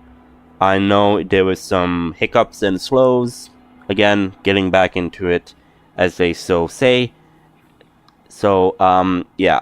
Also, if I recall, everybody is level 11, right? Yes. Yes. Okay. So I would say after this, completing the quest here, routing out whatever is in here, will complete this arc within chapter 1 of the corrupted zone, because there are other places you need to also visit. As you guys said, you guys wanted to go to the big area up north to investigate as well, which they call the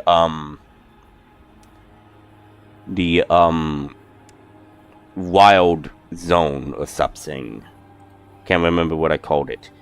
But, yes, that area. So, like I said, I'll leave it here. I'll let you guys workshop this on your own time. I wish you all a good night, and I wish you a good house. Hey guys. Yep. Catch you all next session. Yep.